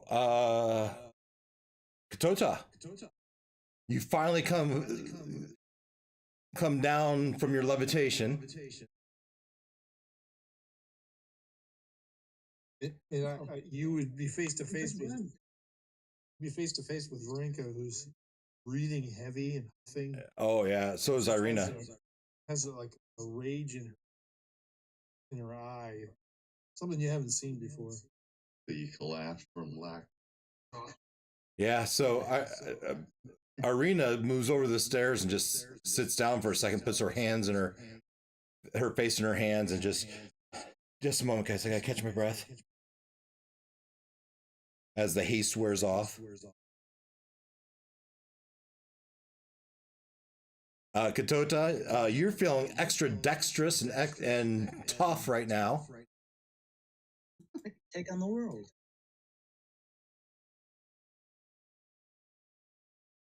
So I think You would remember the mushrooms that you think might be able to heal people or hurt them, but they might heal people. yeah, let me look those up. Okay.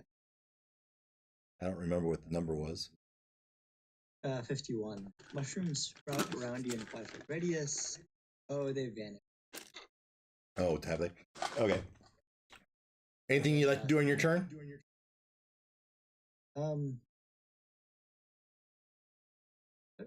I guess I would ask, or did we get them all, or are there any left? I suppose we could search the rest of this caves. Did we see all the cave sections? That's a good point. I didn't make it in very far. I was having trouble moving. Bianca, did we see the entirety of the cave? Hallway left for us to explore. But I wanted to check out the guy who was impersonating Ruckus. Oh, the body? Yeah. Okay. I point to Ruckus to go look at him, and I'll join him as I go up the stairs. I think his body was over here somewhere. Yeah, where is?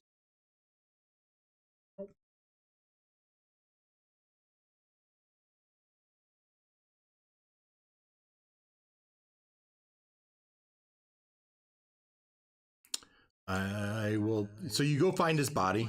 I mean, this could be theater of mind. We don't need to be perfect here. And you look at his. There's not much there. Each of these spots have a description, which we could pull up. Just give me a second to get there. Actually, this would be probably a good spot to cut back over to Stryder.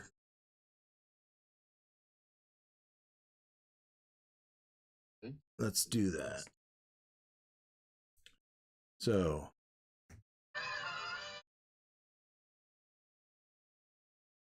back over to Stryder. Stryder, you've been flying, carrying this heavy sack of fresh goat hide full of the skull and his large horns as you fly around and through the mountains and the Arctic weather, as you see the Amber Temple comes into your vision as you fly toward it and you go toward that entrance.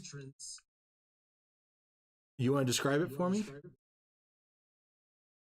Yeah, so as I'm coming in, I would like to like emit, I assume eagles have a screech or Oh, a sure. scream or something that they do. So I'm going to do that yeah, exactly. As I start coming in, with an eye towards the idea being that maybe they'll hear that and they'll come out and see what all the fuss is about. Because I want them to see me coming in with this thing in my eagle form. Yeah, as you approach the Amber Temple, you even circle it once, or twice, 3 times, just to make sure they come out. And they go up, they look in the sky, and they see this giant eagle with a big package under its feet, and you circle to the ground with the group of them standing right in front of that entrance where you'd left them.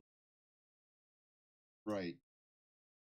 And so then once I've alighted, I've set the package down, kind of stepped off the side, then I'm going to allow myself to transform back into myself again, so that they see it. Yeah. They're aware of the power they're dealing with, and I'll sort of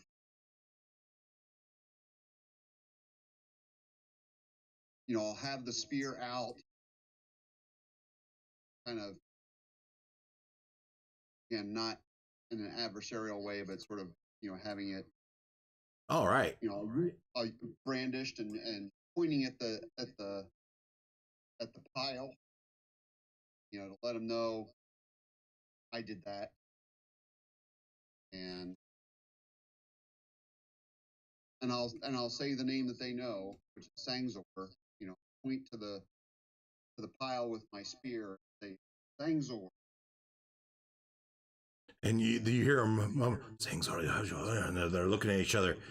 And out from the bag is Ukalik, who transforms from the little rabbit that she was, and she starts telling the story to the rest of them of how you battle it and you were near death at least twice, and you use how you use the spear to slay it, and then you skinned it and you chopped its head off, and she tells the whole story, and they're just in wonder, and they look at you with in wonderment, and they ask for the hide and the head. They reach for it, like asking you for you to give it to them. Right. And yeah, no. This is per the plan.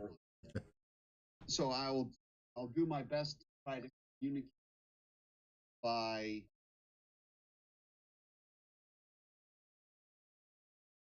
I'll point to the hide, and then point to my poorly made cloak, and I'll do my best to signal and indicate that I need a new cloak from this hide. Oh yeah, and that's exactly what they're going after, right? So they know, right? Though with this stuff, they recognize what it is, and they nod in agreement. And as they start to talk, with the spirit of Sangzor released, you somehow begin to understand what they're saying.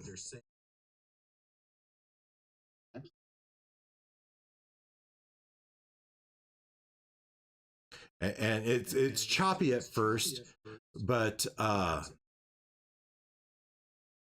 you get the sense that you have conquered this beast that was keeping them from their burial grounds, and now they're gonna take the hide and create the cloak, and one of them takes the skull and starts to hack off one of its horns, and looks at you and nods, and they're all celebrating, patting you on the cheek, and one of them runs in and they get their horn full of their wine, and they beckon for you to come in and celebrate with them.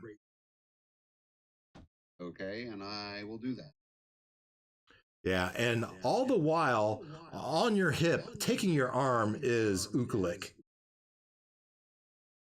She doesn't want to part ways with you. She just wants to be right there next to your side.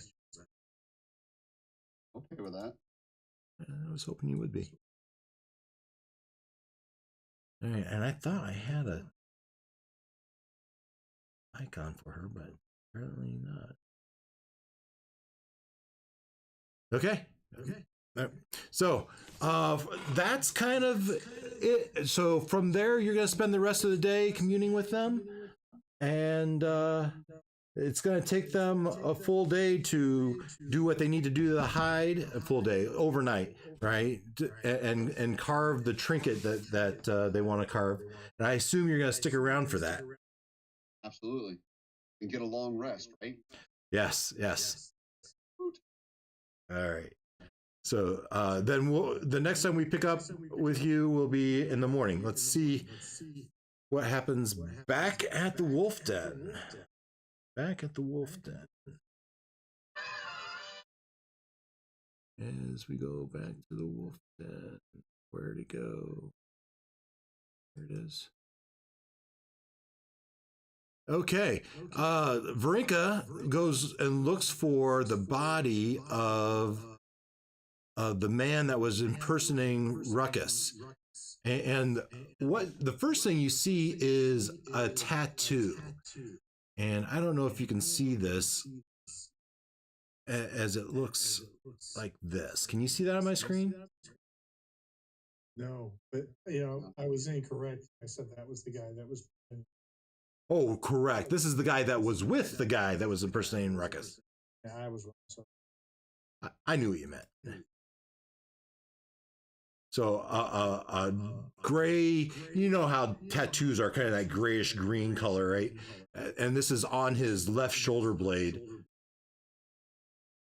This image.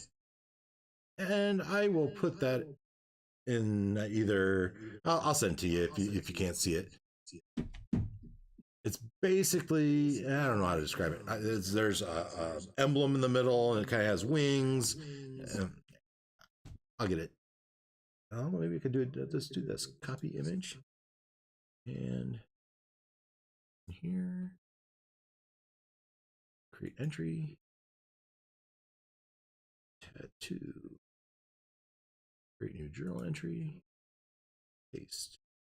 Oh, didn't work. Now I've got grabbed everybody. We get rid of them. Right click somewhere else. Is what I've been hearing. Oh. Yeah. Okay. There we go.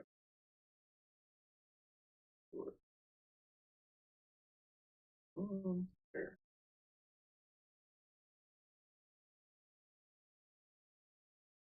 There we go. Save entry. Show players. There you go. In Foundry, you should see the emblem, the tattoo on his shoulder. Yep. It looks like a giant eagle that just ate a goat.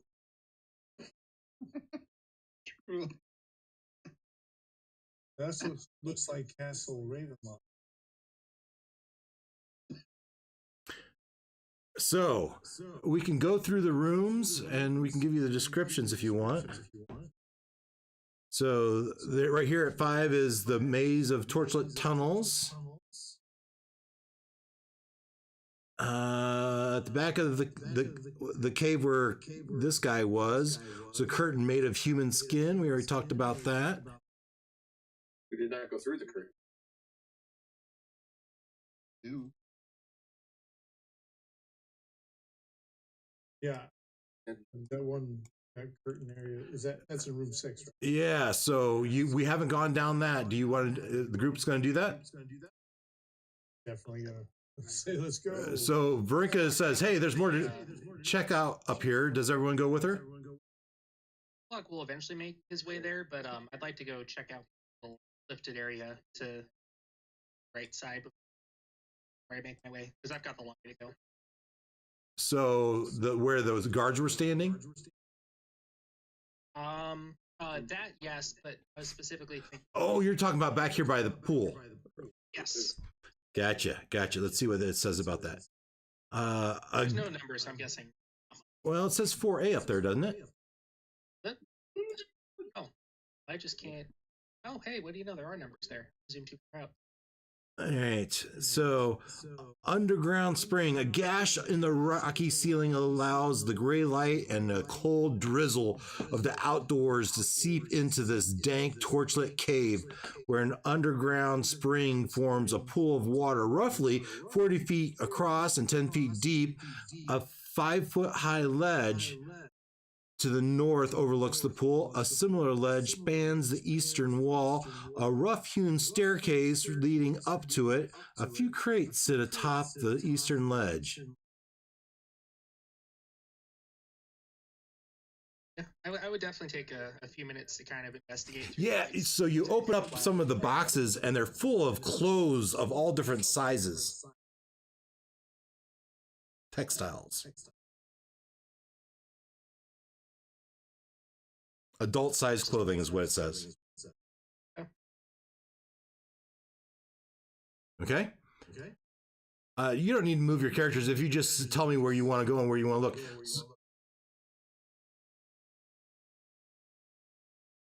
So I heard Bianca's going up past 6 into the cave that kind of winds upward. As you push your hand across, you see a path leading up. Who goes with Bianca? I would go. I heard Ta. Irina would certainly go with you. Leonard? I was wanting to check in that upper area to the Yeah. all the box shapes in it. Sure. And matter of fact, I would say the group of you would probably do that first. So let's read that. Oh, yeah, I think I even have a picture of this. Let's see. Yeah, here. So, a rough-hewn stairs lead down to a torchlit cave and a bizarre sight. The wooden bars and the empty cages at this point. The caves hold 6 wooden cages, their lids held shut by heavy rocks.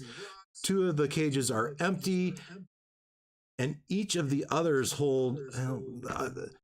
did hold children, small kids. A crude wooden statue stands between the cages. It bears the rough likeness of a wolf-headed woman draped in garlands of vines and night flowers. Piled around the statue's base is an incredible amount of treasure. A woman in shredded clothing kneels before the statue. Oh, well, that's long gone. Behind the statue, 2 maggot-ridden corpses hang from the iron shackles bolted to the wall. Yeah, so the people that were there are no longer there. A large amount of treasure. Oh yeah. Hopefully it's Strahd. Yeah, they are actually. So 250 gold pieces plus 90 plus 45, 135 plus 250 is 380 Strahd. But probably more important than that is 900 silver pieces. So Silver. Oh, silver piece. We get silver our weapon. Yeah. there's also 30 50 gold piece gemstones. Yikes. And 700 gold piece gemstones. Somebody write that down. Yes. Give it again. 30 50 gold piece gemstones and 7 100 gold piece gemstones. There's an ivory drinking horn engraved with dancing dryads and satyr pipe players. Looks expensive. An ornate electrum censer with platinum filigree.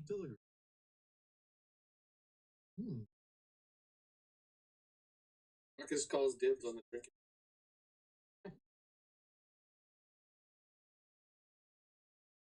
I dare you to drink from it. Got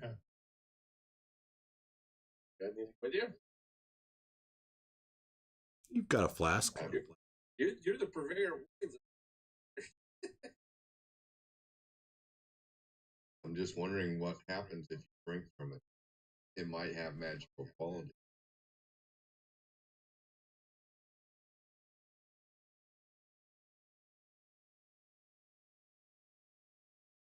Guys, I'm looking at that tattoo. Is that an eagle or is it a raven? No, the beak doesn't look too curved. Maybe I'm overreading it.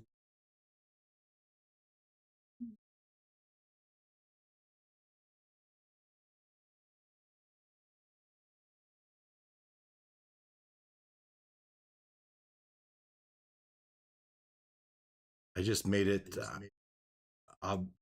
observable by everyone.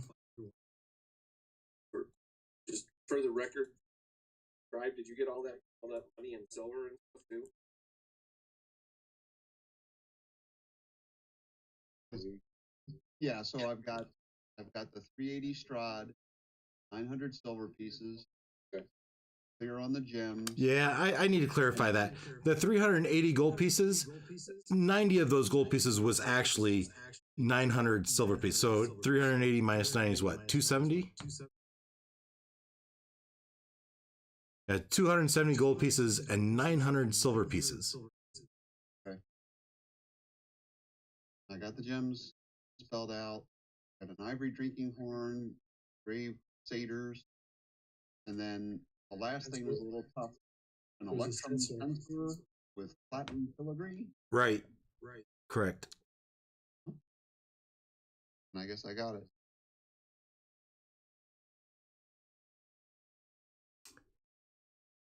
Okay. Shall we move up the path behind the human skin curtain? Sure. All right. You make your way So I up. assume the maggot corpses aren't going to come to life. You never know. As far as you know. You make your way up the path. Let's see here. 20-foot diameter ring of stones dominates a rocky ledge on the mountainside. With a ring, you see spattered blood and small gnawed bones. Lying on the ground outside of the circle are several spears stained with dry blood. There's no less than 2 dead bodies of what look to be young boys and girls. So I'd say 10-ish-year-old boys and girls seem to be slayed, each with big gashes in their body where they've been poked and prodded with spears. Oh, is that the 2 bodies there? Yeah. Okay. They're up in this ring or outside. They've been dragged off by the wall, the where the cave or mountain wall is. Behind the statue? No, we've gone up the path. Oh. on screen. You've gone up the path. It came to an opening, and you see this ring. It looks like maybe a fight ring. Oh, where's this at? Behind the flesh curtain. Oh, it is. At the very end of it or something? That's right. You went up this path, right? And it cut. Yeah, it's there. That's right. That's right.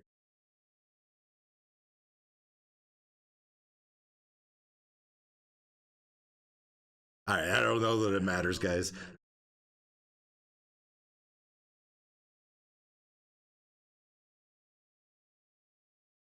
Satisfied? Or is there anything else you'd like to do here? Yeah, it was anticlimactic. I was hoping for something at the back. So it's just basically like a back. No, there actually this seems like a ceremonial fight ring of some sort. Like still in the cave, or No, it's outside of the cave. Should I read the description again? yeah, that's what I thought. So I mean, it's could technically be considered a back entrance, right? Well, yeah, except for there's no path to it, right? It falls off to a steep cliff beyond. If there'd been an out entrance, they would have escaped that way.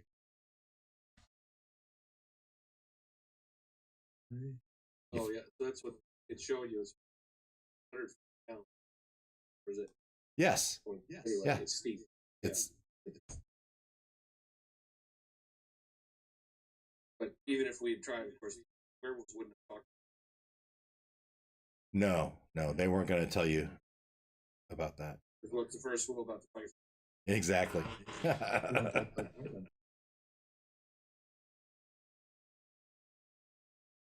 Let's make our way out of here, guys. I guess there was. Well, we found a bunch of treasure. That was cool. Nothing of interest in those boxes. Just some clothes. Kiril, Uniforms, or are they just like a mixture? Just a mixture of clothes.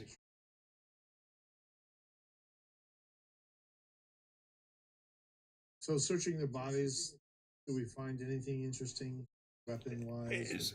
So the most interesting was that tattoo, right? But otherwise, this is where they live. So this is have anything they needed for living. Although they live as wolves, so they don't need much as far as utensils are concerned. And any treasure they gather, it was put in or devoted to their what seems to be their deity. Yeah, I might take a drawing. I would make a drawing of the tattoo, I guess, Sure. just so that we have it. Could just cut it off his arm. Off his shoulder. Yeah, just skin it. That seems a little. Really? Getting Yeah. squeamish? Getting squeamish there, Varink? I don't want to be flashing it out the bar. That skin.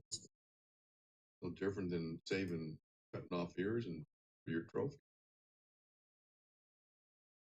Wait, that takes me back, Glenn. So do I. yeah. What? Sorry, I didn't hear. Cutting off ears as a trophy. Oh. That was a mistake by the DM. Ended Tell, up with a couple hundred. and then they wanted to keep them forever. Okay. So we'll make our way back to our Well, no. Remember the deal. You got a meeting with the guy in the wagon. Right. I mean, you make it most of the way home, and then you see the tower again, right?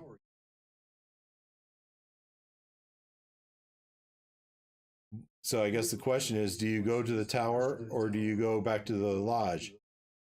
I think he said he would meet us at the lodge. No, I think he specifically, once he found out that you didn't have protection against scrying. Oh, that's right. Go at his tower. Which is something we should do. Wizards. Bunch of wizards. So you go back. I love the two little torches at the bottom. Oh. So, so you make your way down. Sure. Yep. And you go back to this tower. All right.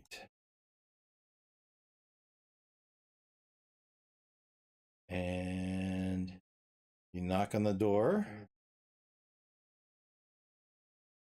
And it's like, who is it now?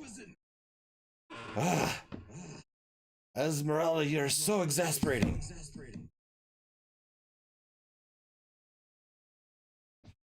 Who's there? As it echoes. I guess they wandered off. The group we just was just here a few hours ago. Oh, you are here. You're back. You survived the wolf den. Did you find them? Oh, yeah. They barely survived us. Oh, so you did leave some survivors then. Yeah. 4 or 5. You know if any of them were werewolves that were left? Don't think so. Yeah, I think there were 2. The old man and the young. They seemed harmless enough. They didn't seem threatening in any way. Well, come in before you say too much. As he looks to the left and to the right. You never know who's listening.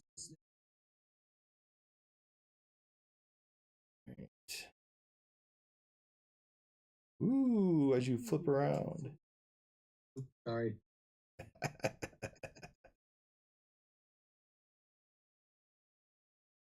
He leads you in, and let's see what kind of description do we have on this thing. I need to get there. This echo's driving me nuts. Imagine some sort of speaker setting. But I haven't changed anything since Sunday. Well, we didn't change anything since Sunday. Who knows what computer decided to change? Yeah, exactly. Let's see here. We talked about the door already. On the outside, we should mention there was rickety, a rotting wooden beam supporting the scaffolding, which groans and creaks with the slightest breeze. A series of ladders and platforms lead to a hole in the northwest wall on the 3rd floor. You walk in, and the flagstone floor is strewn with debris, and a few old crates stand near the east wall. A torn curtain to the south partially obscures the tower vestibule.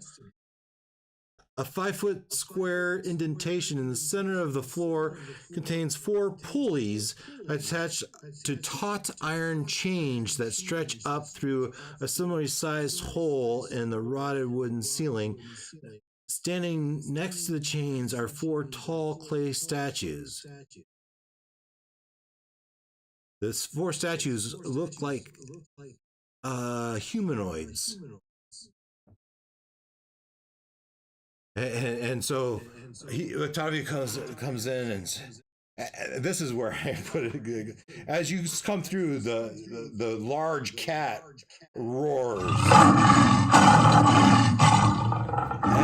And that quickly draws your attention, and I'm sure you reach for your weapons, and there's a female that says, "Oh, calm down, Mr. Fuzzyboot.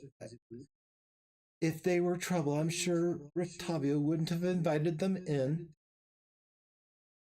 And you see a female in bright colored clothing. We zoom in on her face. Very confident in herself, petting the large cat, the large tiger-looking cat. Ezmerelda, I presume. Oh, and how do you know my name? We hear him yelling it all the time. And with a sigh, she says, Yes, I'm afraid we have a difference of opinion. Tell me, if Strahd were after you, would you want help or would you want to be isolated?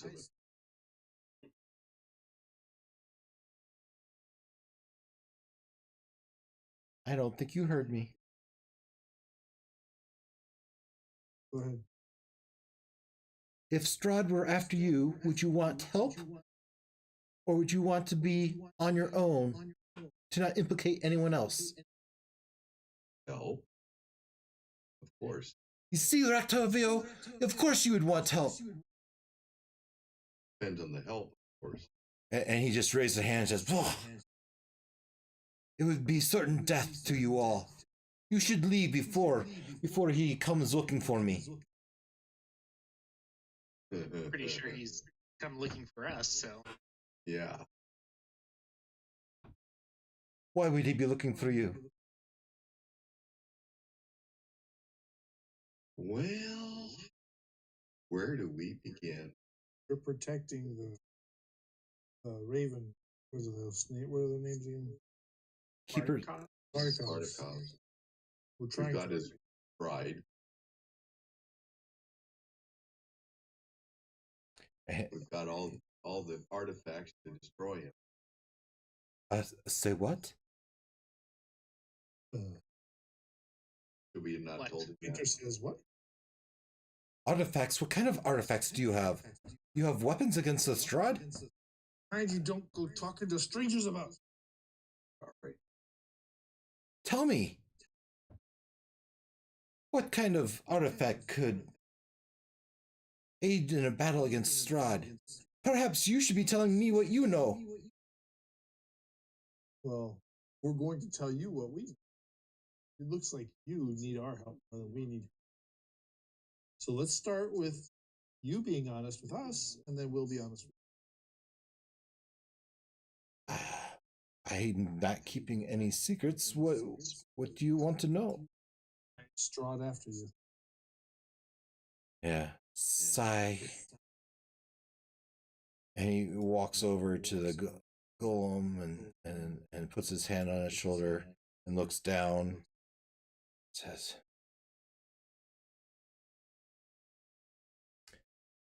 "I've made an attempt at his life once before.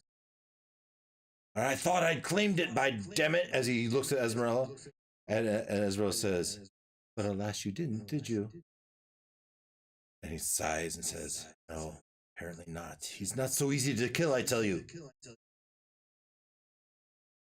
Did you think you killed him?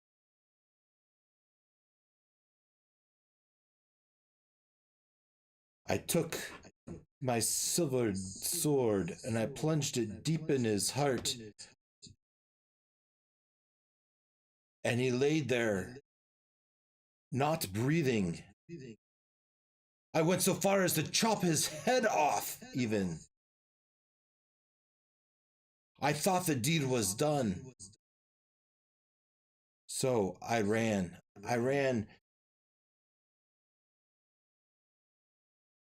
And Ezmerelda escorted me back to my land. But it wasn't but a year later she returned to me and said that he had come back. And I said, "Oh, how is that possible?" And in my studies, the vampire, they should be able to be put down by such a grievous wound. But alas, he lives. Just need to take through the heart. You think he's a lich? A lich implies that he has portions of his soul portioned off into various artifacts hidden and such he could resume, and it would imply a madness. But he suffers of neither. I think it's something, a curse perhaps, some ward against death.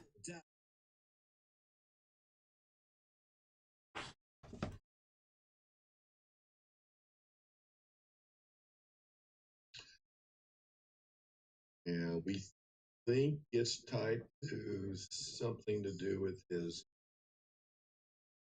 bride. Yes. Do you know anything about that? And everybody turns. Yeah, as you part, and Irina's there, and all of a sudden she seems very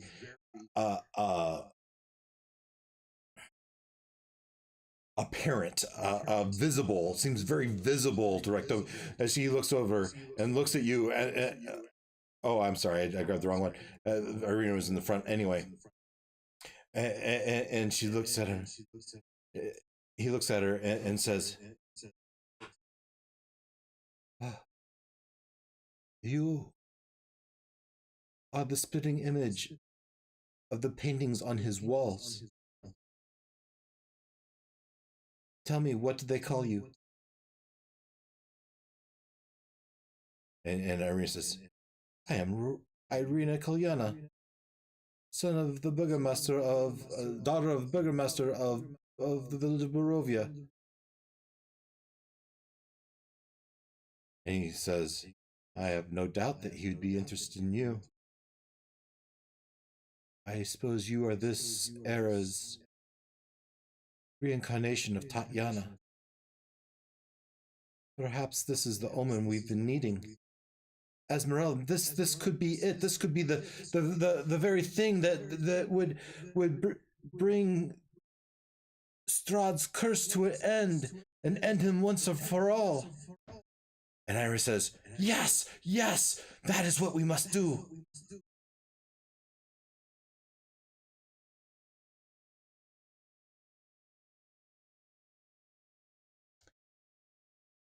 I say, to kill him. It's not easy enough to just reduce him to 0 hit points. Because when you do, he'll just turn into a mist and return to his coffin. A coffin where after a certain amount of time he will reassemble and the healing process. It's a rejuvenation cabinet, I tell you. Maybe we should burn it. Yes, I would like to think that's possible. If he's being rebuilt, his coffin, what happens if we kill him in the coffin? I like the idea of destroying the coffin. Yes. Yeah, make it so he doesn't have anywhere to go back to. And we've heard tell that wooden stake through the heart. Yes. The silver weapons were fairly. The silver weapons are for most undead, actually. Well, Guess if what? do silver if you know somewhere we could get it smith onto our weapons. And he said, "The last time I was here, I spoke with the smith in Vallaki, and he made me. He silvered my sword for me and put the tips on a dozen arrows. But you say the stake through the heart. Yes, the stake of the heart will at least, at the minimum, pin him where he is and prevent him from transforming into the mist. It's not so easy, though."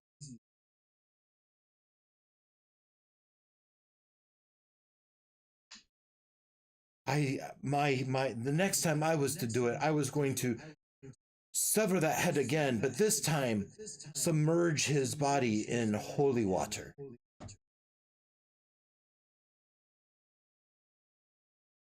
Do you have some?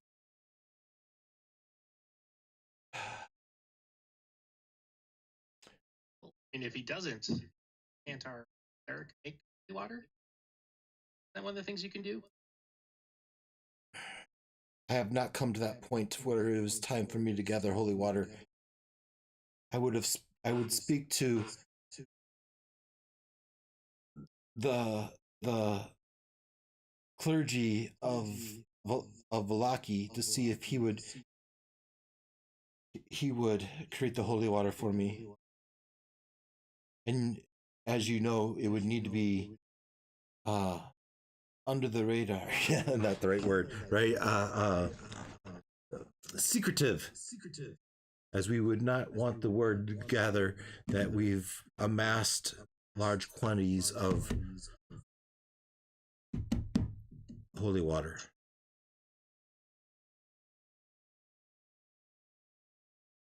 He has so many allies.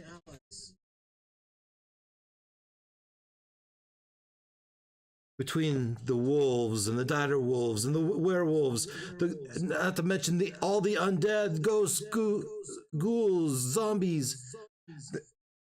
He is the land, they say. He is the creatures of the land, bats, rats, cats.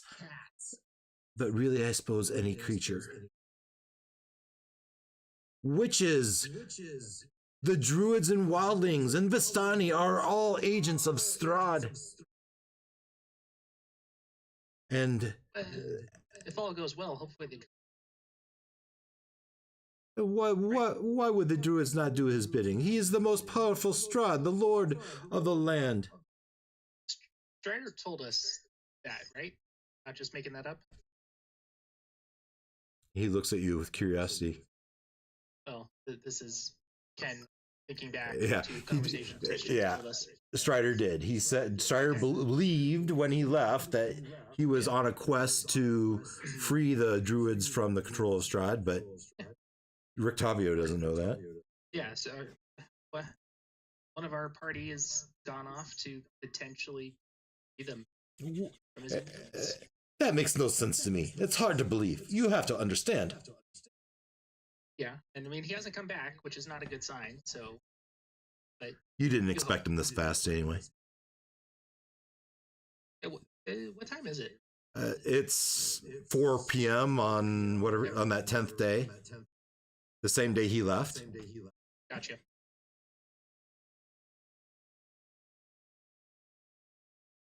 So, what questions have you? I, the great Rictavio, have searched and know lore of many creatures. I'm an expert in the vampire kind, but I tell you, Strahd is more, much more.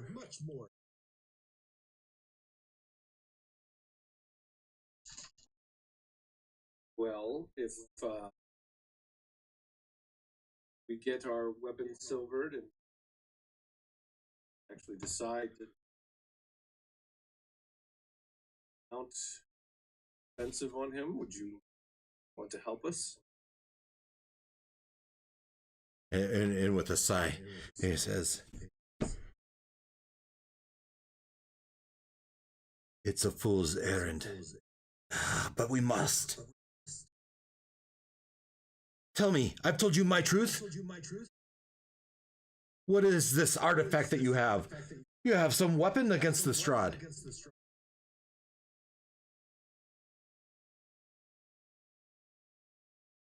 We know many of his secrets. We have his own handwriting in a tome. You found a journal of Strahd? More like a history of Strahd. Where is this book? Can I read it? I believe Gwen. Whoever has it, do you show it to him? Yeah, if Bianca gives me the signal to go for it, yeah, I'll pull it out. Because we've gotten everything out of it, I think.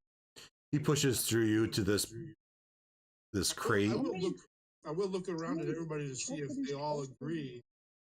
It with a kind of an affirmative nod. Sure.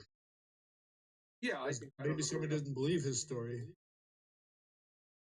Yeah, I don't know that we're going to leave it with him, but you can look at it. Oh, he's not asking for you to do that, at least not yet.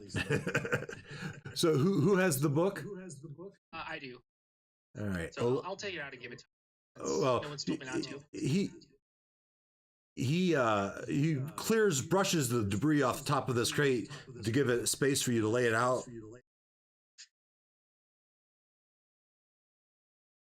Show me this. Yeah.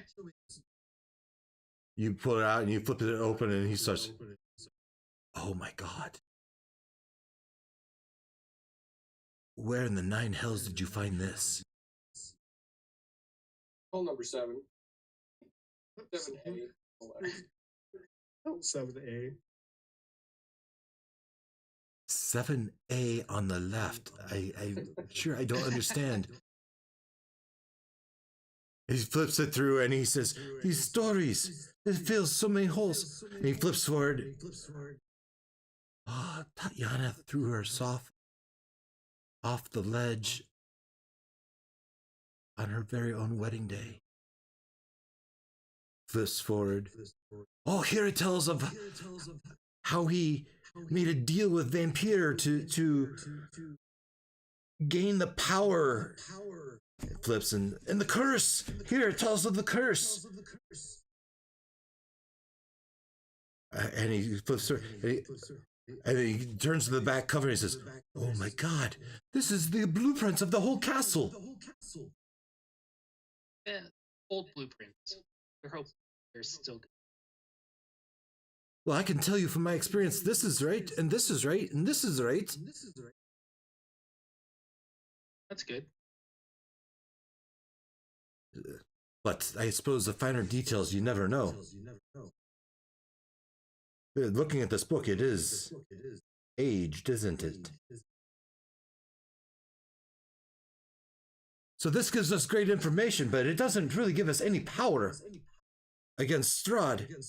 I guess we could use the information to coax him and to egg him on, to anger him, to perhaps get him out of his element. Perhaps his biggest flaw is his pride and overconfidence. So Gloin lifts the amulet from under his coat of mail and shows it to him. This is the amulet of Raven. I think that's what. And he looks at it, and it's quite ornate. It's some sort of artifact from a god.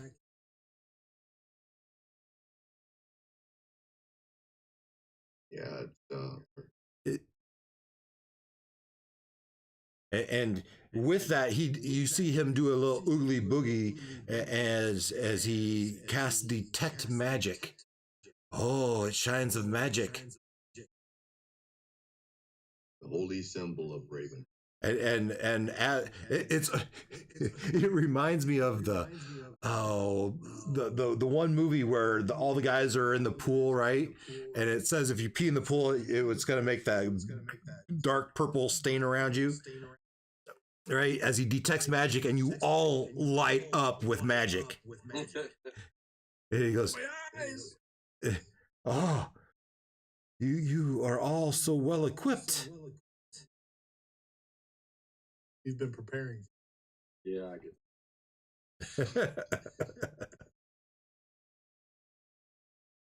So what is your plan then? Not sure we have a plan. Maybe you could help us with that. We do know that Irina is key to defeating him. And he looks past Olak to Irina, and he goes, yes, I'm sure she is. I am surprised he has not taken her. We still need more allies, such as yourself, in our quest to defeat Stryder. And I think we have some people in mind. How do you feel about working with the undead? With the undead? Good undead. I didn't catch that, no. Good undead. Good undead? You believe there's a good undead?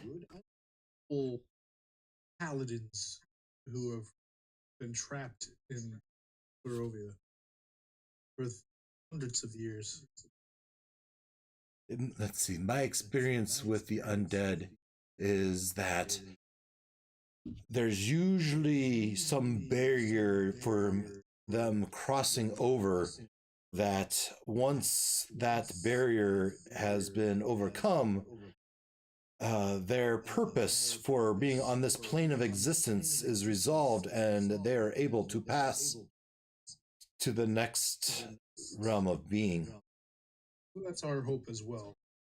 If that's how we're going to gain their favor. Whose favor? I'll explain that, the Dragon Lord, I forgot his name. So you're talking of the Order of the Silver Dragon. Yes.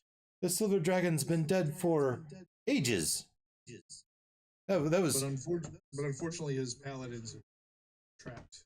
And he flips through the book and he says, "Looky here. Here's the whole story of how Strahd defeated Agenvolstolt and the Order of the Silver Dragon." They have your help, our help. The knowledge that we have with the tome. And the amulet may prove more useful as we learn more about it. Yes. Maybe this is the time. Maybe this is the... I didn't want to mention that yet. Maybe this is the power we need. With having 6 of us, 7 of us, Rictavio, and he looks at Ezmerelda. Perhaps this is enough, Ezmerelda. And she goes, "Yes, you see, with our powers combined, we can bring him down." And he goes, "Oh, but the mage, he couldn't do it. What makes us think we could do it?" And she goes, there's 8. How many of us? 9 of us. There's 9 of us. Not to mention the Keepers of the Feather we'd be able to rally. And what was that saying about the druids? They will be there when we need them. You see, Rictavio, it might be our time to finally end Strahd's rule once and for all. And Arena pushes forward. Yes, we must. How soon could we march on the castle? And Rictavio would just laugh. We don't march on the castle. That's a fool's errand. He can bring any number of sorts of undead, not to mention creatures. Before we got anywhere close to the castle, he would know our intent. We can go directly into the castle. How would you even approach it? And he flips to the backside. It's got the mountains on all sides. It's got the moat. It has the bridge. In his arrogance, he's created a way for us to just teleport right in there. Teleport? What means do you have to teleport? He provided the means. They're located all throughout Barovia. Locations. Where such locations? We most recently came from the Abbey, from You use this device yourself. Yes, and unfortunately, he knows about this device, so when we use it, he'll know about it. But it'll get us inside quickly and surprisingly.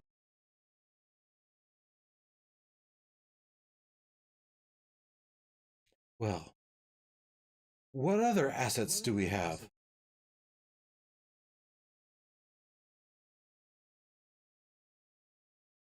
As you saw, we have many magical powers. Yeah, and he looks over each of you, and this Ezmerelda could be the best chance we've had in a long time.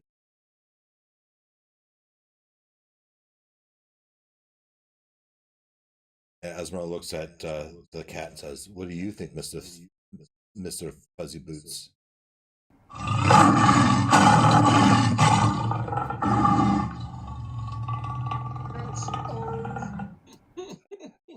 Mr. Fuzzyboots seems to agree. Is Mr. Fuzzyboots going to come along? And Sigh. Well, that would depend on exactly what our plan is, I suppose.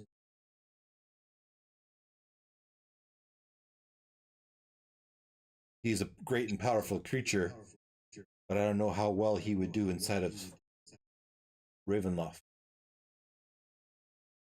Might make for a good distraction. I'm not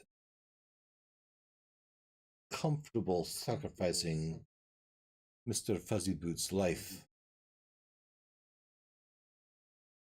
Well, you're not sacrificing him because if you die, he dies. Right? No one's gonna let a tiger run loose in these lands. They'll hunt him down and they'll kill him. So his best chance is if you live. Don't need to sacrifice. Actually, ways of doing both. Keeping them alive and taking a distraction. And sigh. This tower is a structure left by Mordenkainen, old Morty. Gave me his secrets. It's the one safe place I feel that Strahd cannot hear my conversations and watch my every move. However, it wouldn't be surprised if he knew exactly where I am. And if he does, he'll come surround it. And then can we even get out? Well, I tell you, our best advantage at this point is that he feels we are not a sufficient threat to garner his attention. So I wouldn't let him know that you have this. Well, this tomb. If he knew you had it, it would be enough alone for him to come attack you. I'm sure he would not think kindly of you having his journal, let alone the blueprints to his castle.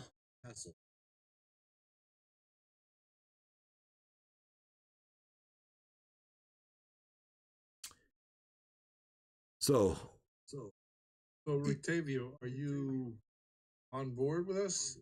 Or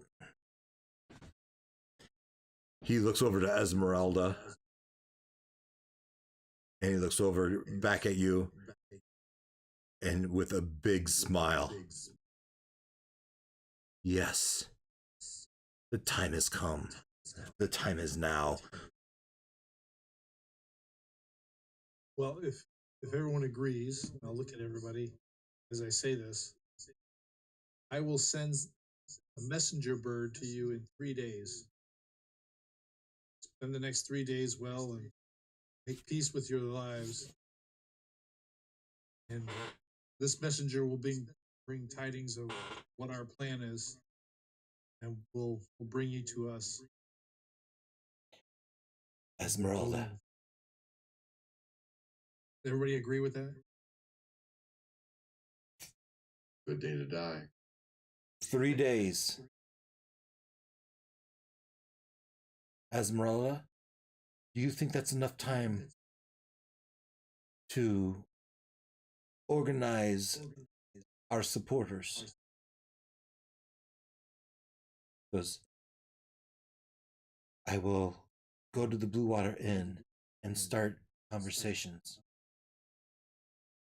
Spread the word. And what should I tell people that might stand up against Strahd? What would you have me tell them?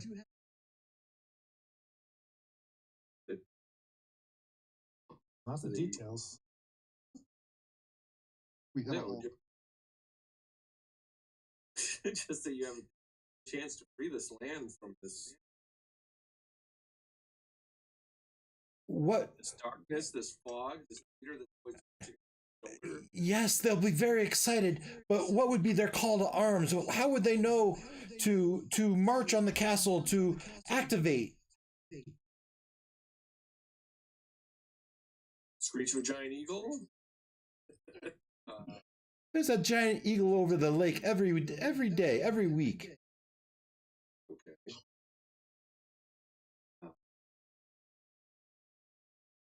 So, Light. Blow on your drinking horn. so I picked 3 days because we want to get the skull, then we got to organize, and then we got to get the Martikov. Right? Those are the only things we got left. The skull. Are you talking above the board? No, I'm just talking. I'm Yeah. sorry, above the table. Yeah. I might have missed this, but do we want to go try and find that wizard person? Oh, the guy up in the hills, right? Yeah, because I mean, back forgot. when I thought this Marion was was still like- around, that was definitely his plan. Is if we could find that guy, because it definitely sounded like he was alive. Maybe that was the third. I You think speak. that would be a worthy excursion. You speak of Mordenkainen. He is the mage, the archmage that battled Strahd of himself and had him, but yet perished, or so they thought, as he pulled himself from the river and retreated in his madness to the mountains to the north. I don't know. Every time I've approached him, he has been mad and didn't recognize me.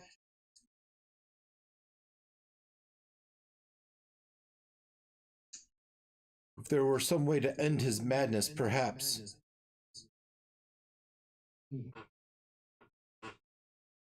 Suicide mission will do that. A what? A suicide mission. If he thought it was suicide, then Strahd might finish what he started.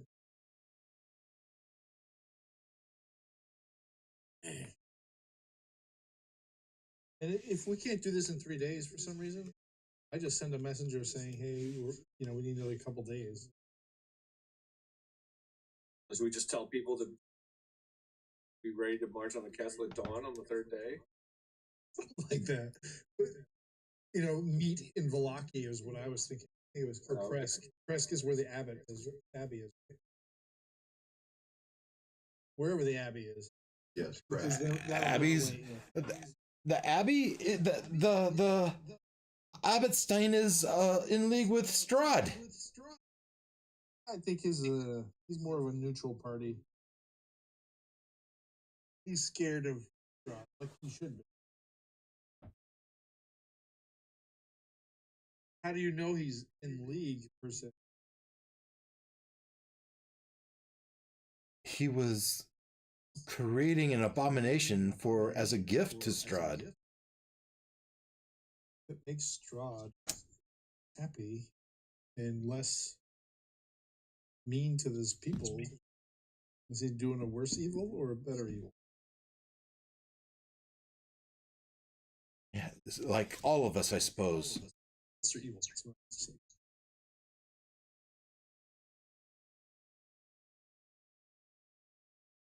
So, 3 days. I will look for your signal. Yes. I'll send the messenger here. And it'll wait for you. In the meantime, Ezmerelda will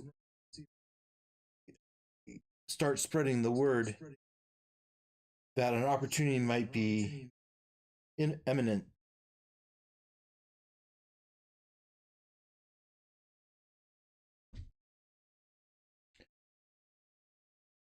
Okay? You just want to head back? Everybody want to just head back to the lodge then from here? Sure. We can pick up next week there. Yep. right? So you get back to lodge and you'll have a long rest. We meet with Stryder in the morning. Sometime tomorrow, you'd hope that Stryder would come back. If he's alive. Does Stryder know that we're going to the lodge? Yeah, we agreed on a meeting at the lodge. Yeah, that's what we did. I seem to recall that too. Yeah, I'm sure. Oh, he knows it's space. Oh, okay. I think that's where we'll end tonight. Awesome role playing, guys. Yeah, the whole Stride conversation was fun to do. And hopefully tomorrow I'll figure out this stupid echo.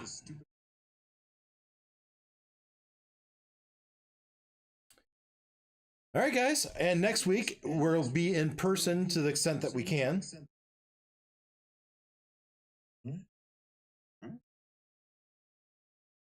Sounds good.